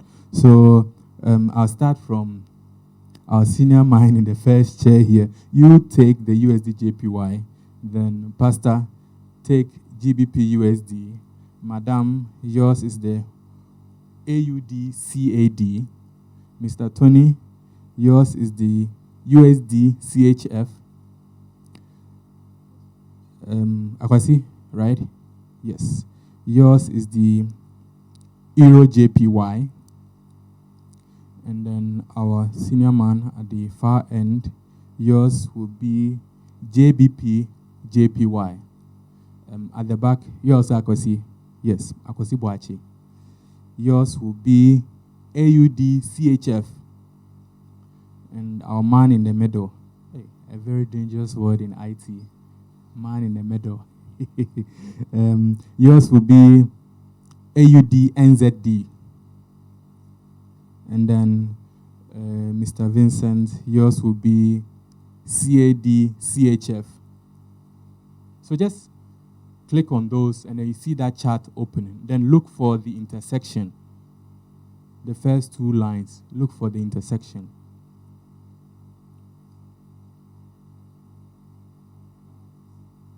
You don't have the...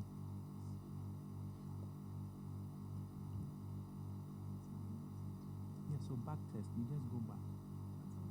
Yes, until you find an intersection. So here's one. And what did it do? It closed below it. So we would have sold somewhere here. So in order to see it, we just want to see. So here is where we would actually have go down. Okay, my finger. So this is the price. So let's go further and see whether it actually went down. So we just continued going down. It went down to here. Yes, I mean, this is where it went down up to, but perhaps it even continued. Okay, it came up again. But what we're just looking for is an instance where it actually worked. So, yes, that is with yours. Which one is this? Yes, but this is with the yellow line. Always look for the 200 moving average. The 200 moving average has to complement the 15 and 50. So look for the 15 and 50. What's happening? Yours is not moving, Kora. Hey.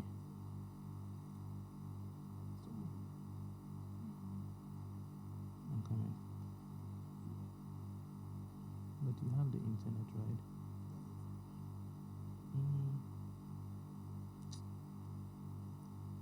Hey.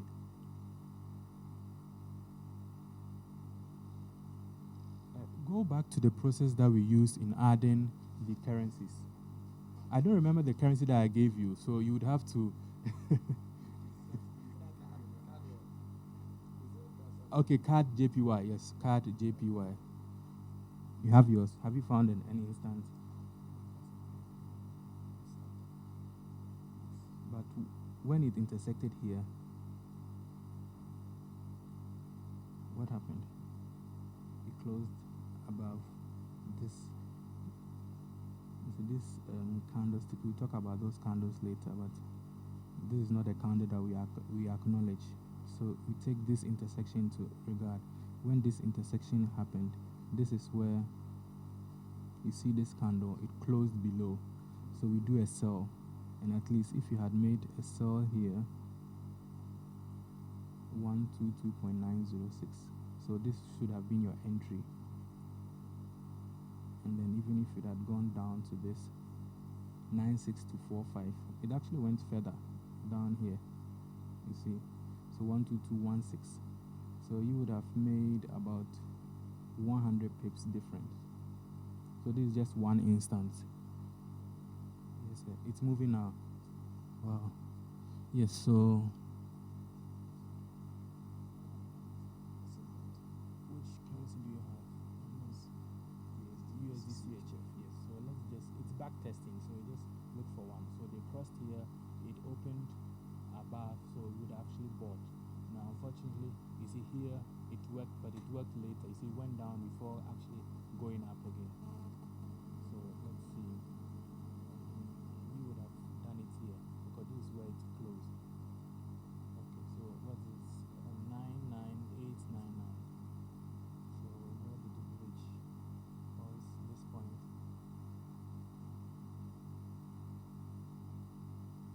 Oh, sorry.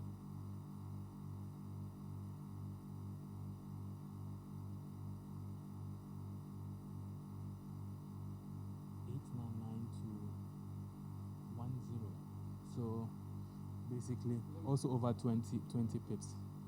My graph is a little bit different. So the first Yes, one, let me I'll just. do it again. No problem. You just go through it again. The first one is 40.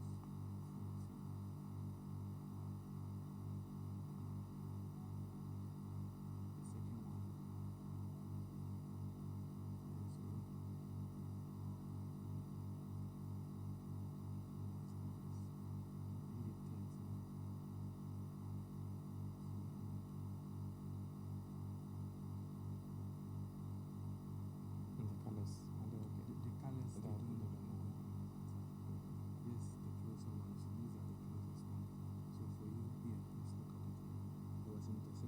Yes.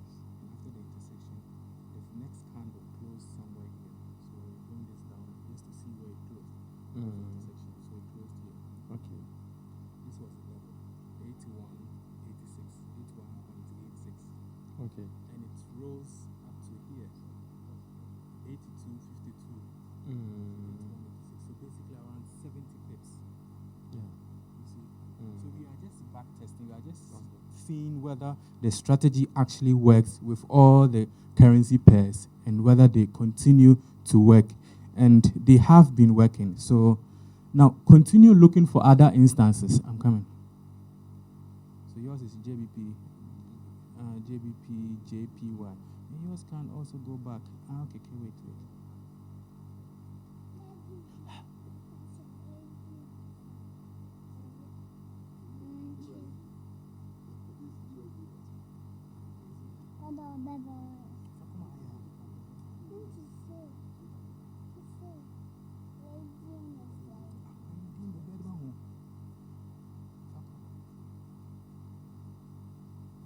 Why can't it go? Now it's going back.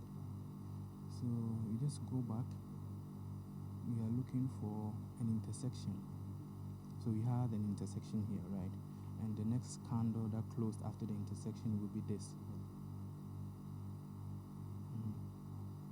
You see? So we just write this number down. 144.41.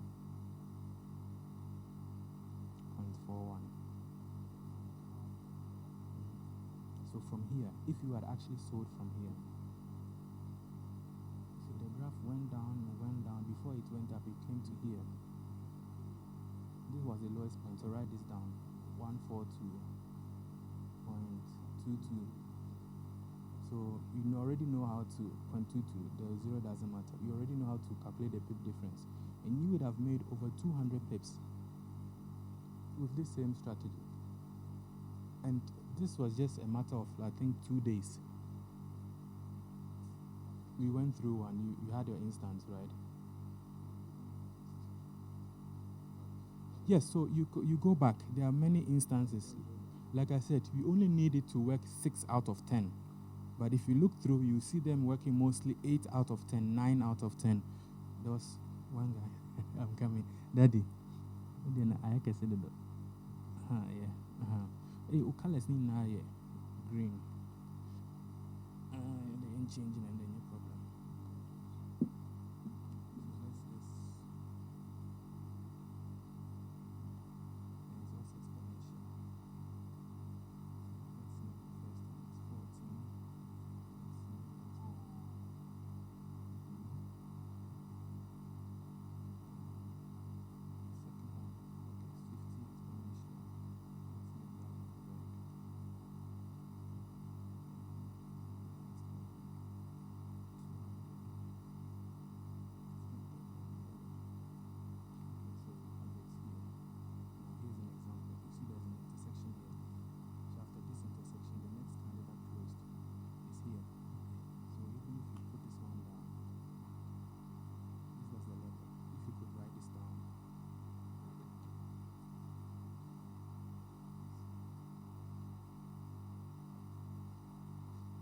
This is basically the whole thing.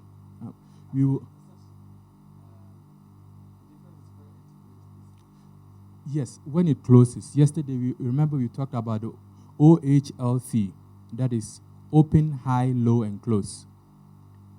With the candle, I'll go through that again for those who weren't here. OHLC, that is open, high, low, and close. So with the candle, we have where it opened. So with this candle, this green candle, it opened down here. And, okay, it doesn't have a low, so it's going to be difficult. It has a low. The low is the same as the open, but you don't see it because it doesn't have the wick. These black lines, those are the wicks. You know, the kerosene, you usually have this thing that comes out of it. You also call them wick. Yes, because that is where you ignite the fire for it to catch fire. Yes, so this just looks something like, it looks basically the same. So that's why they call it a wick. So this thing here is a wick. So this is what actually shows you its highest point. And here is the body. Now the body, if it's a buy candle, a bull candle. Like here with our color scheme, if it's a green candle, then the close is always up and the open is down. And the lowest point, of course, lowest already, it doesn't matter whether it's red or blue, red or green, the lowest point is always the downmost point. So all these are the lowest points when you see the wicks. So we have the open up, the close, sorry, if it's red, the open up, the close down, the lowest down here, and then the highest up here. If it's green, we have the open down, the close up, and then the highest point is also here. Highest here, lowest here. So these are just for the candles.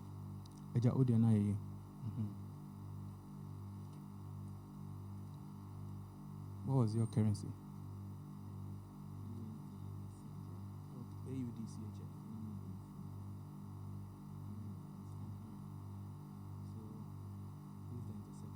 This is the candle.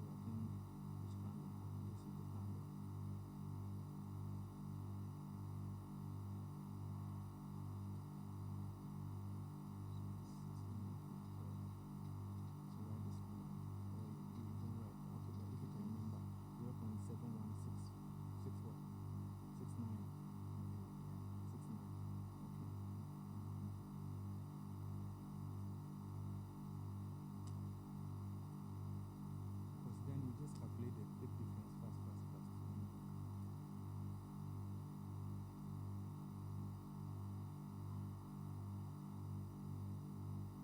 And as I said earlier, you don't need it to work 10 out of 10. You only need it to work 6 out of 10 times. But preferably with this strategy, you see it works mostly 8 or 9 out of 10 times, sometimes even 10 out of 10. So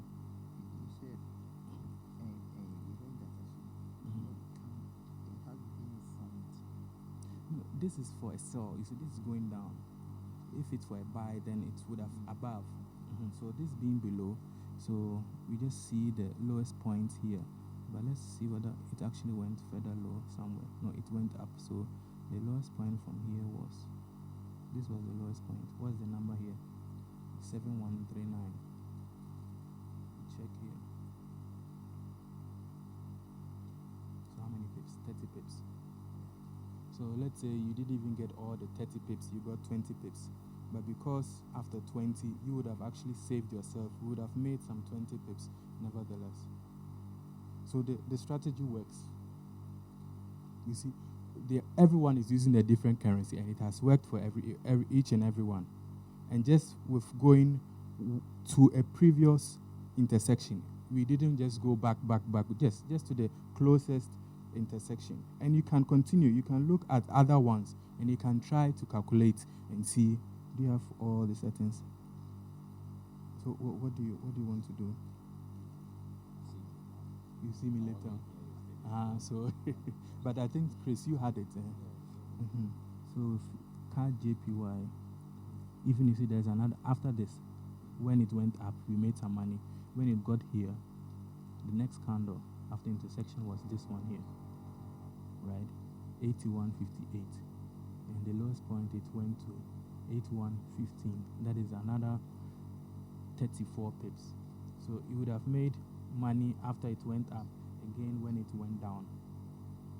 You see?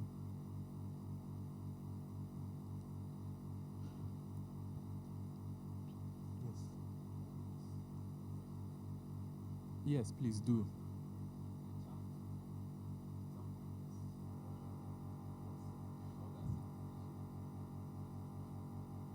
The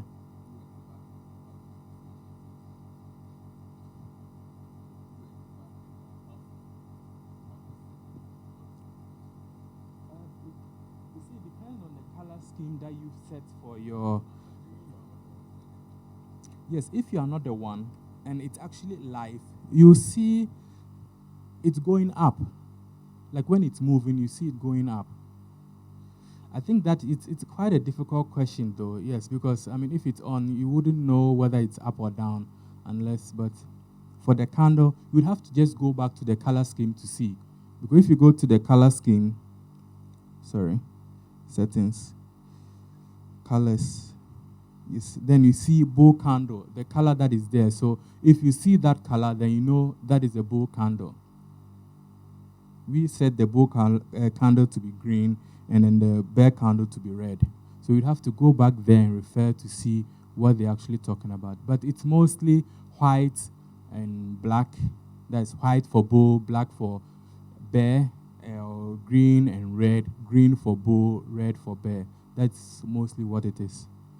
So if you have doubts, just go to the color scheme to check which is which. So that is it.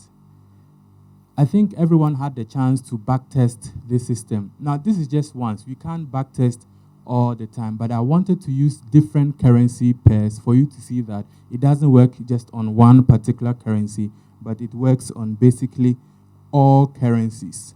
Now, there are a few other things that we'll add in time, but this is the main strategy that we are going to work on. And this alone works mostly 7, 8, 9 out of 10 times. And we don't need much. Now, sometimes I might just refer you to go and use the 1 hour instead of the 4 hours. Because all these 20, 30, 50 pips that we had, if you had used the 1 hour, you would have made more. But sometimes too, the 1 hour doesn't really affirm the trend. And what we want to do is that we want to follow the trend. As I explained to someone out there, when you are outside, maybe in town, and you see people running away from something, you don't just stand and ask, oh, what is happening? You just follow them because you want to be safe. Yes, so if everybody is running, if everybody is buying, and I told you in forex, it's a collective game, a collective business. And the central banks, all the people involved in regulating the currencies, they are the ones feeding these systems and telling you that it's going up because a lot of people are buying. So if all of them are buying and you decide to sell, and they are awesome. So that is what we are doing, the moving average. Even though we are always a little bit late to the game, because if you look at it, we have to wait for it to move before you enter. But we are safe that way. There are ways for you to determine before it actually gets there, but we haven't got there. Right now, when you live here, I want you to have the knowledge of being able to trade at least 20 pips on one particular trade. And if you can't do that, it's enough for me. And with the 1 hour, if you look at all the instances that you had, if you look at the 1 hour, you would have made like 50, 60, or even some 100. And it works for all the instances because we are just following the trend. Just assume as Bank of Ghana is just telling everyone that, oh, now the cedi is going to rise. You start seeing people buying the dollars, and the people buying the dollars just anticipating that the cedi, they'll be selling their dollars because the cedi is going to rise. So your dollar might not be worth anything. Or perhaps you see new companies coming in Ghana. Very soon they are coming actually, but no politics here. So when they are coming, it means the Ghana cedi strengthens. It's all about the masses. Forex, it's about the masses. So if everyone is going up, just imagine after this big candle that we have here, and we can clearly see the things are going up. And you decide that, oh, it's going up, but I'm going down. You go down alone. And you see, there are a few traders like that because they add a few other indicators, which we will add later. But those indicators alone will not help you. This is the main indicator or the main indicators that you need, and then you can add those. But those alone, they won't help you. People add one, the most common one is the RSI, Relative Strength Index. Usually once you install the MetaTrader app, that is what they'll give you. But that alone, it's confusing. You see it, oh, it's 70%. Like the guy was saying out there, 70-30, 70-30. Yes, but still, that alone, 70-30, it just tells, if it's 70, it tells you that the rate at which people are buying is very high. But what if they've reached their peak? If they've reached their peak, automatically it will retrace and go back, and you might have missed the trade. But with this, okay, fine. There's a trend, and after the trend, there has been intersection of our two indicators that we had, the 14 and then the 50. The candle closed above the intersection, we buy. The candle closed below the intersection, we sell. And then once we sell, we make sure we put in our sell losses, so our stop losses. Now, I think we didn't have a time to actually put in our stop losses yesterday, so I want us to do that today. So you're actually going to make a trade today. It won't work because the markets are closed, but I want us to make one today. So let's just go back and back test. This, we already have this, so we don't need this. Let's look at something else. Let's say GBP USD. And then I'm going to use the 1 hour time frame. So 1 hour. So 1 hour here. So wonderful. If you look at it here,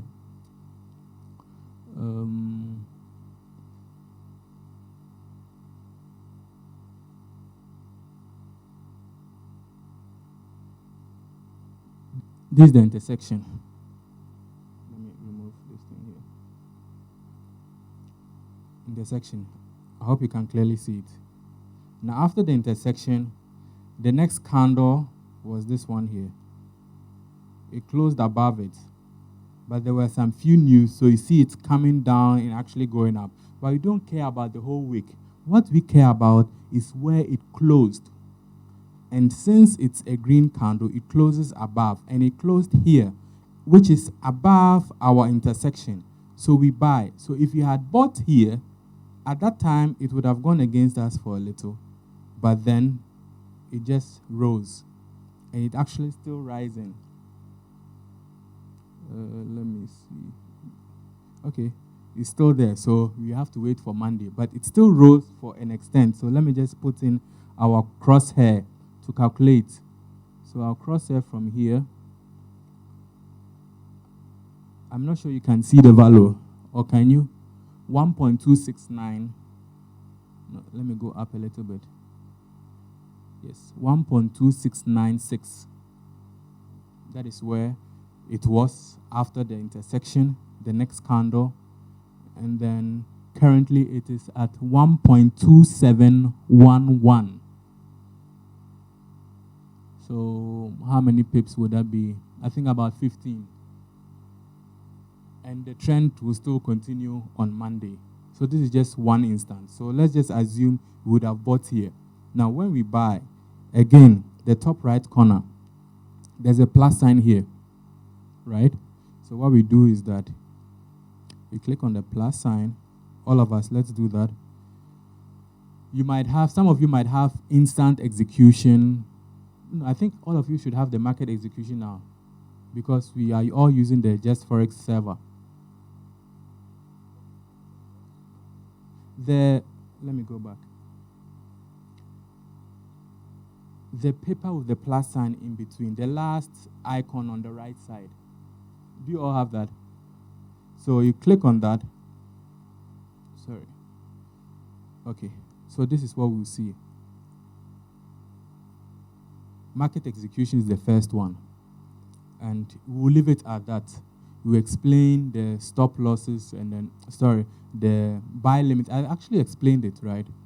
But executing them, we'll execute them during our time in the group, because those ones are ones that don't usually happen, because we are waiting for the trend to tell us something before we enter.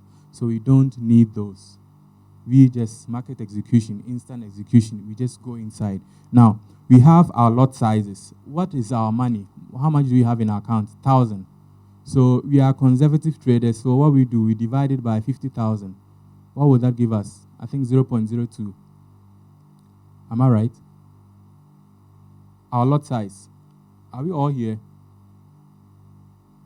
Or you forgot to calculate our lot size? 1,000 divided by 50,000.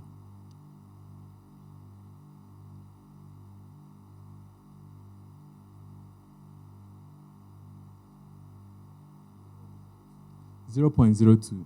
So we just go in here, and then we type in our 0.02.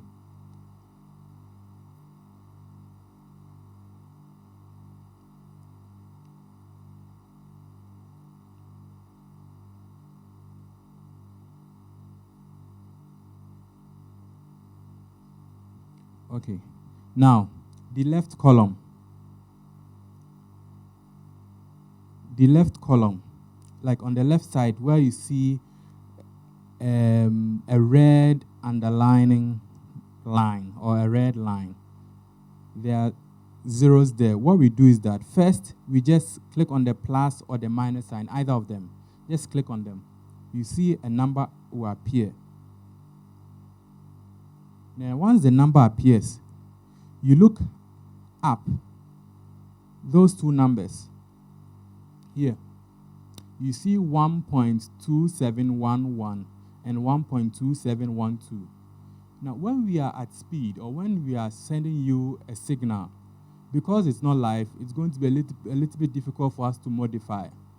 So we just do it straight. Normally, what I prefer is that when I send you a signal, leave this empty. Leave this empty. Just put in your lot size, which you would have after your first trade. It will always be the 0.02 unless you change it. Once you have it and I say buy, just press on the buy. That's it. Your first step. Then you come back. I'll show you what I mean by that. Once you've done that, you go to your trade column. That is this icon here. You go there. I already have some trades in there. So you swipe left today. Swipe left on that GBP USD. Okay, you don't have it, sorry, so you can't do it. You would have just swipe left or long press. If you long press, how do I even long press on this system? Okay, so I swipe left. You see these things. This means close, this means edit, and this means I want to look at the chart of this currency pair. So we just click on the edit. Now, once we click on the edit,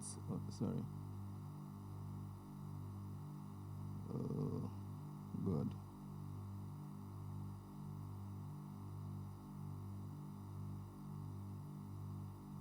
Okay. The edit. You see here, you can put in our stop loss. We can change it because you don't want to waste time. What if the market is so trendy that it's going fast? So we don't want to fall behind. So if I send you a signal, just buy or sell, depending on what I send you. Then later, you come to modify your order by just swiping to the left or long press and clicking on modify order. Once you click on modify order, you put in your stop loss. Now, how will your stop loss work? We said we will use 50 pips, right? So our entry, this is our entry. We have 1.27130. Subtract 50 from this. My stop loss is different here, but I'm using the Fibonacci retracement. It's a little bit more complicated. So you just use the 50 pips. So what number would you get if you subtract 50 pips from the 1.2713?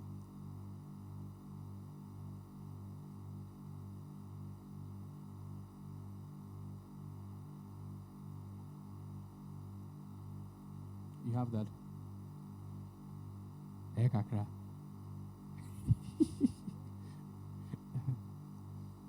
No, I think we all should get this on our fingertips by now.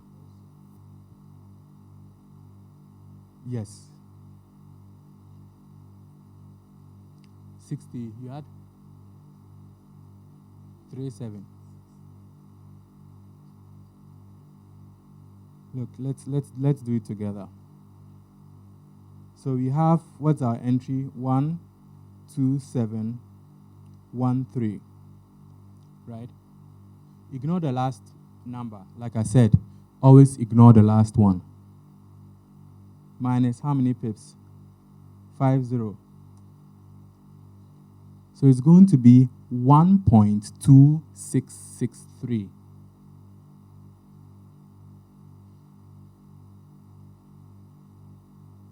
I hope that is okay. Again, our stop loss. After, I usually will give you your stop loss, but just let's assume I wouldn't have given it to you and you've made a trade. Just make the trade first. If it's a buy order, buy first. after you've bought it, you get an entry, which is up here. You see it. It's a modify order. You went to modify order, the process into going to modify order. Once you are in there, you see the entry, which is 12713. Now, again, ignore the decimal point. It makes the calculation basayabi. So ignore the decimal point. So just type 12713. And here too, ignore the last number because it's just a pipette. So you have 12713 minus how many pips? Now, please, it's only minus the pips because we are buying. So you want our sell loss to be lesser than our entry. But if you are selling, we have to add 50 because we want our sellers to be more than our entry. I hope you get the difference. So here we are buying. So if you are buying, our sell loss has to be lesser than our entry. So we subtract 50.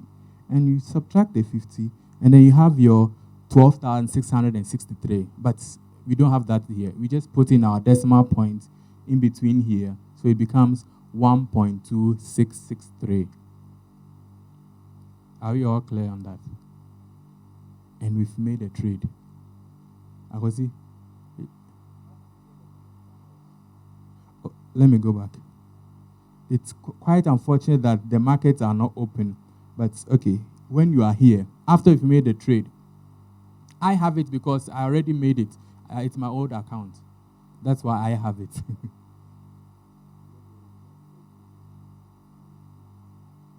From the chart.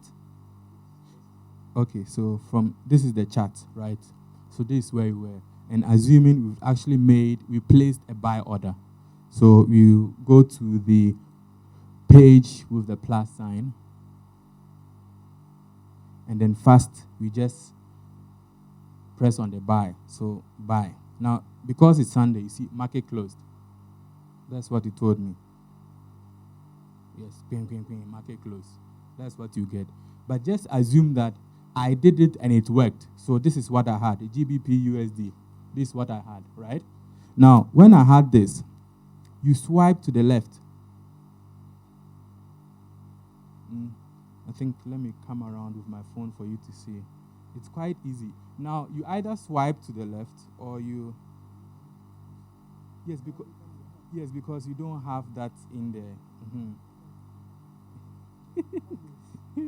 So where's my demo account? Okay, so this is the demo account.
hope you're all okay. I haven't come to the back yet. Sorry. I almost ignored you.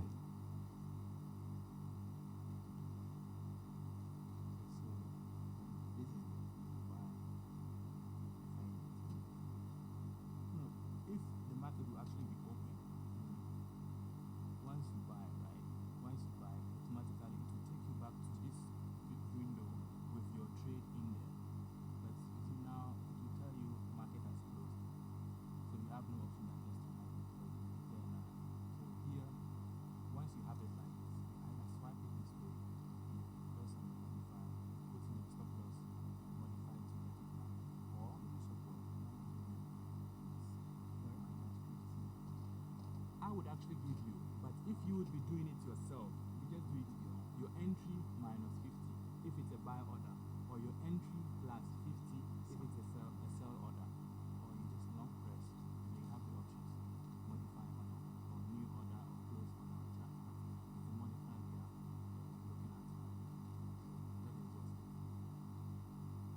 Maximum. This is a John or the chain of Oh, and then no problem. I'm here for you. So once you have this, you swipe to the left, and you get these options. You can modify this click on this. You put the stop loss number here, and then you click on it. So you say the stop loss is if it's a buy, entry minus 50. This is so entry plus 50. Or this long press. You get to modify. There are a few other tricks that are in there that most traders, even till date, don't know about. You could actually, if you have a trade and you've made so much money, you could close part of the trade. You want to close it. At least you want to be content with part of what you have. Just like we actually said, okay, we have the 20, 50, 100 stop loss levels. But we can also do it this way.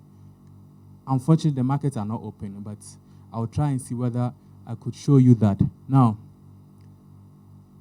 this icon here means you want to close an order. So exactly, if you are closing an order, that is where you would also do. Or you long press and then you get it. I can't long press here. I don't know why. Oh, it works. Yes. So long press, then close order. In case if you have to close order, you long press, you go to close order, then you get to this screen. And you see at the bottom, you see close with loss. If it's in profit, you see close with profit. And the exact profit will be there. And it won't be stable because the market is still moving. So if it's going up, you see your profit will be going up. If it's going down, you see your profit will be the same with the loss. Now, once you are here at this window, I used a lot size of 1. And assuming that, okay, fine, I want to take 50% of my profit. Maybe with the one I made around $300 profit. Half of 300 will be 150. What I'll do is that I'll just go up here. I hope it will work today. Yes, it works. And instead of the 1, I'll put in 0.5. And then close it. It will actually close the order and take only 50 pips, 0.5 lots out of the 1 lot that I used. So perhaps you use 0.02. So you can close it by 0.01. And it will close that, put it in your, add it to your balance, and the other one will still be running. So assuming that it reached the 20 pip level, you could have just closed half and then brought your sell loss to 5 pips above the entry and then even left it. Already, you've made 50% of whatever profit that you wanted to make. So if it's moving, going up or coming down, you don't care. So at least, even if it comes down to the 5 pips, you would not have made just 5 pips, but then would have made 50% of the 20 pips, which is actually 10 pips. But then if it comes back again to the 5 pips, then you would have made 10 pips previously, 10 pips previously, and an extra 5 pips. I hope you see the calculation. So you then would have made 15 pips, which is better than just the 5, because it came back. If it goes up, hallelujah. But these steps are all in there just to help us make the best out of the little that we are doing. But sometimes, to most people that go into forex, they have this mindset: oh, I've heard you can become very rich in forex. It's true, but you can also lose all your money in forex if you don't take your time and be content with the little that you get. Oh, someone will say the 10 pips there, 50 pips, 15 there, I want more. Yes, sometimes you can get more, but protect what you've gotten by moving either your stop loss or by taking part of your profit. All these steps are there just to make sure that we don't lose unnecessarily. So this will take us to the end of the session, and I've made my best effort to take you through at least to become a trader yourself.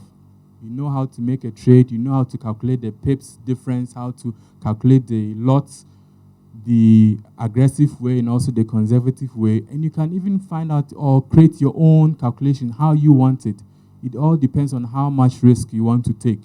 If you think, because some people even use more than the 10,000. I know one guy with $400. The lot size he will use is 0.15. How much would that be? I think he divided it by 2,750 because he thinks, oh, he has blown his account over and over again, but he always makes double. So once he makes double, he takes out the profit. The rest, he will trade with it and lose it. Then he go and bring back the previous. So he's always in limbo. That's the word I'll use. He doesn't go up. He's not losing, but he's also not making profit. Because what he's withdrawn before, he always has to put back because he lost the previous one. But that is not what we want. We don't want to make profit boom and lose the profit boom. No, we want to make consecutive and continuous profits so that with compounding, we will make more. And for those who were not here yesterday, I will just open the chat again for you to just enjoy what you can enjoy tomorrow. If you look at a lot size of 0.2 with an initial amount of $500, you could actually make $8,500 in a year. Now, we will make sure you get all these documents in the group so that you could look at them on your PCs or on your phones yourself and even manipulate them if you want to. Maybe if you want to calculate, or what if I put in $10,000? So you just put in $10,000 there and all that, so you can calculate it yourself.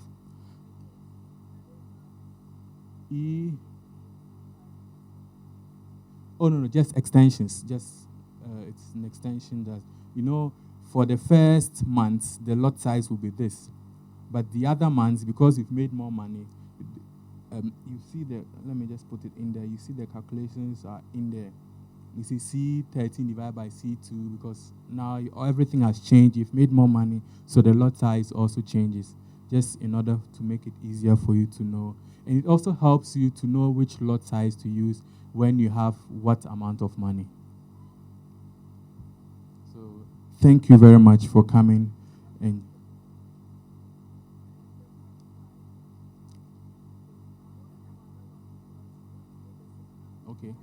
okay. Yes. Go over it again. Okay. Yes. You won't get it wrong. It's not. Well, okay, so let's just assume you've done the GBP USD, right? Which is the first one we have on top here. Now, once you have that, you see it on this screen. Always, all the trades that you make, they will be here. See this arrow. This is the tab or the icon that you have to press where you see all the trades that you've made. And once you are there, the trade that you want to modify, just either long press on it. So I'm just doing the long press, and it will display you this window. Then you press on modify. So once you press on the modify, you have these columns there. Now, the red one is for your sell loss, and then the green one is for your take profit. Now, we won't tackle the take profit now. We'll tackle them in time. I might sometimes even add some of the take profit using the Fibonacci retracement, but you wouldn't need them now at your own discretion. If you have about 20 pips or 30 pips or 50 pips and you want to close, you just close them, because now you will just be on a demo.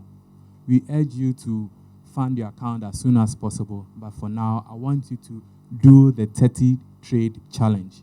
Do 30 trades, just 30 trades, and see how far you've gotten, whether what you did actually gave you profit. Even if it's a demo account, at least you should see whether you actually made profit, because there will be some trades where we are going to lose. But we want to see that whether the 30 trades or in the 30 days, the trades that we made, whether we actually made profit or whether we are in profit or we lost. I hope that is okay. So here, you just type in whatever number I will give you in the SL. So it's going to be easier. Oh, I just give you, put in 126341. So you just put your cursor in there, and then you type in 1.23641. That's it. And then you come down to modify. Now, like I said, market, it's closed. So you see market close. But normally, when the market is open, it would have been just that simple. So always make the buy or sell first, then come back to modify. Because what you also need to remember is I have already made that trade. And it's after I've made that trade before I'm going to send it to you.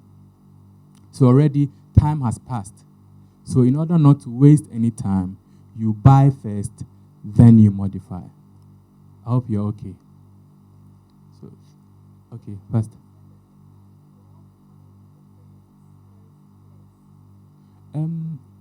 No. I'll send it in the group. So it's one.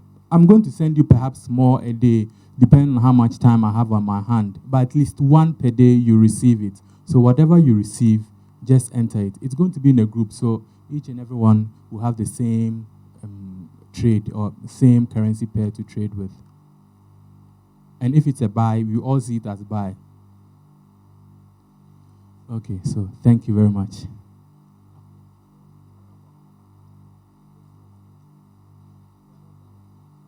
We've already created the account. Yes, you wanted the verification of the account. The verification of the account. Let me just go back first. Where was that? It wasn't this. Yes, this one. So profile. You just go to profile. Then you go to verification.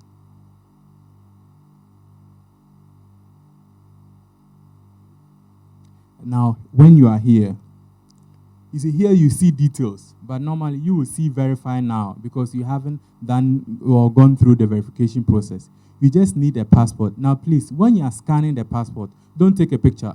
Please, scan it. When you are scanning a passport, make sure that all the corners are visible.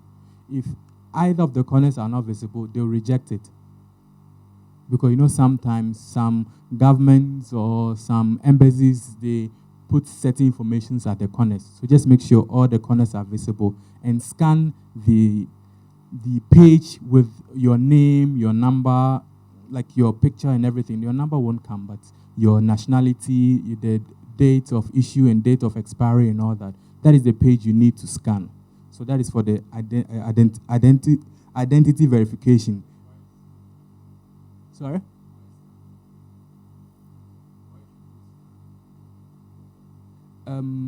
Because of the clarity. Fine, if you have a high resolution phone, no problem. But they prefer the scan most of the time. And I've realized that if you scan, you usually don't have a problem with them. And then the address, the same way. With your bill or bank statement, just make sure that all the details that they need, that your name, your address, they don't even care about your balance.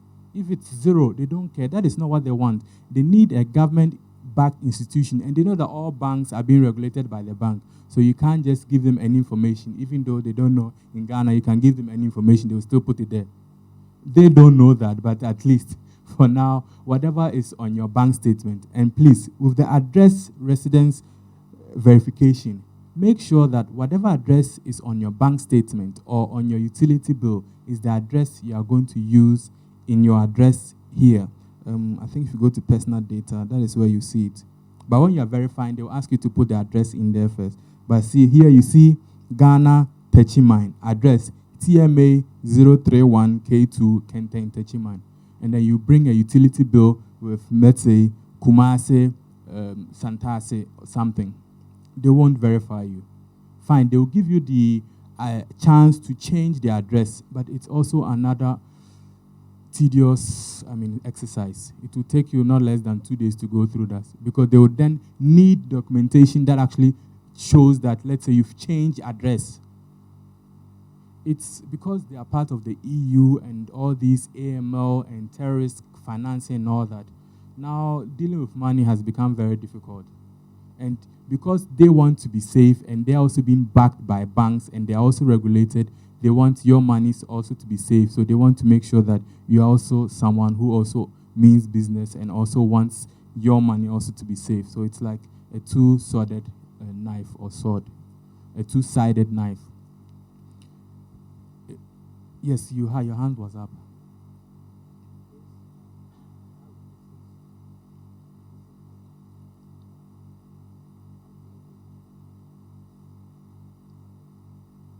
Oh, for now, you have an account on your phone. That is a demo account. We use that to practice. So if I say buy, just use that one to buy. For the money in your account, if you are ready, you have our numbers, or even in the group, you could just send us a message or a PM, and then we'll take you through that in the funding and then the rest. But for now, just use the demo account and get the feel of it. I don't want you to rush into it. Just get the feel of it. Once you know that, oh, buy, I do this, sell, I do this, modify, I do this, and you can just do it even while sleeping, then we are okay. Any other question? Daniel, do you have a question? Yes, Pastor.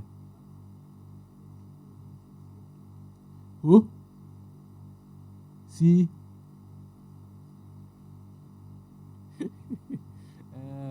It's there in there, but most of the brokers that we deal with, they don't trade with it. We actually think that CFA is worth much, but it's not much, because one CD is how many CFA? I think it's like 10,000 or so. Yes, I think around that. So we actually, it's there even, but the 10,000 CFA actually buys more than our one CD. So I think we were at par. But I think their trades are also easier. Things are cheaper because of some of the free ports kind of issues and all that. So that is just by the way. So safer, we wouldn't need it. Any other question? If not, then I think we'll call it the end of the session. And then we'll thank you very much for coming. And we hope that we've all learned something new. And please, if you have any question, don't hesitate to ask. We are here for you, and we are now part of a bigger community. And like I said, forex trading is all about that. Don't be inclusive, be exclusive, be part of a bigger group, be part of a community. Even if you have any idea that you want to share, no idea is dumb, as someone would say. We want to hear about it, and then we just talk around it, and then we move forward. If you think you don't want to put it in the group and you want to send it to me privately, no problem. Just introduce yourself before so that I know that it's coming from you, and then I'll just answer you. Because sometimes I tend not to answer unknown numbers, because later they tend to spam me. A lot of people spam every morning or evening, and they'll send you Bible quotes. Not that I'm not reading, but if you have about 100 people send you Bible quotes, can you read all of them? Yes. So once you start doing that, then I'll just block your number.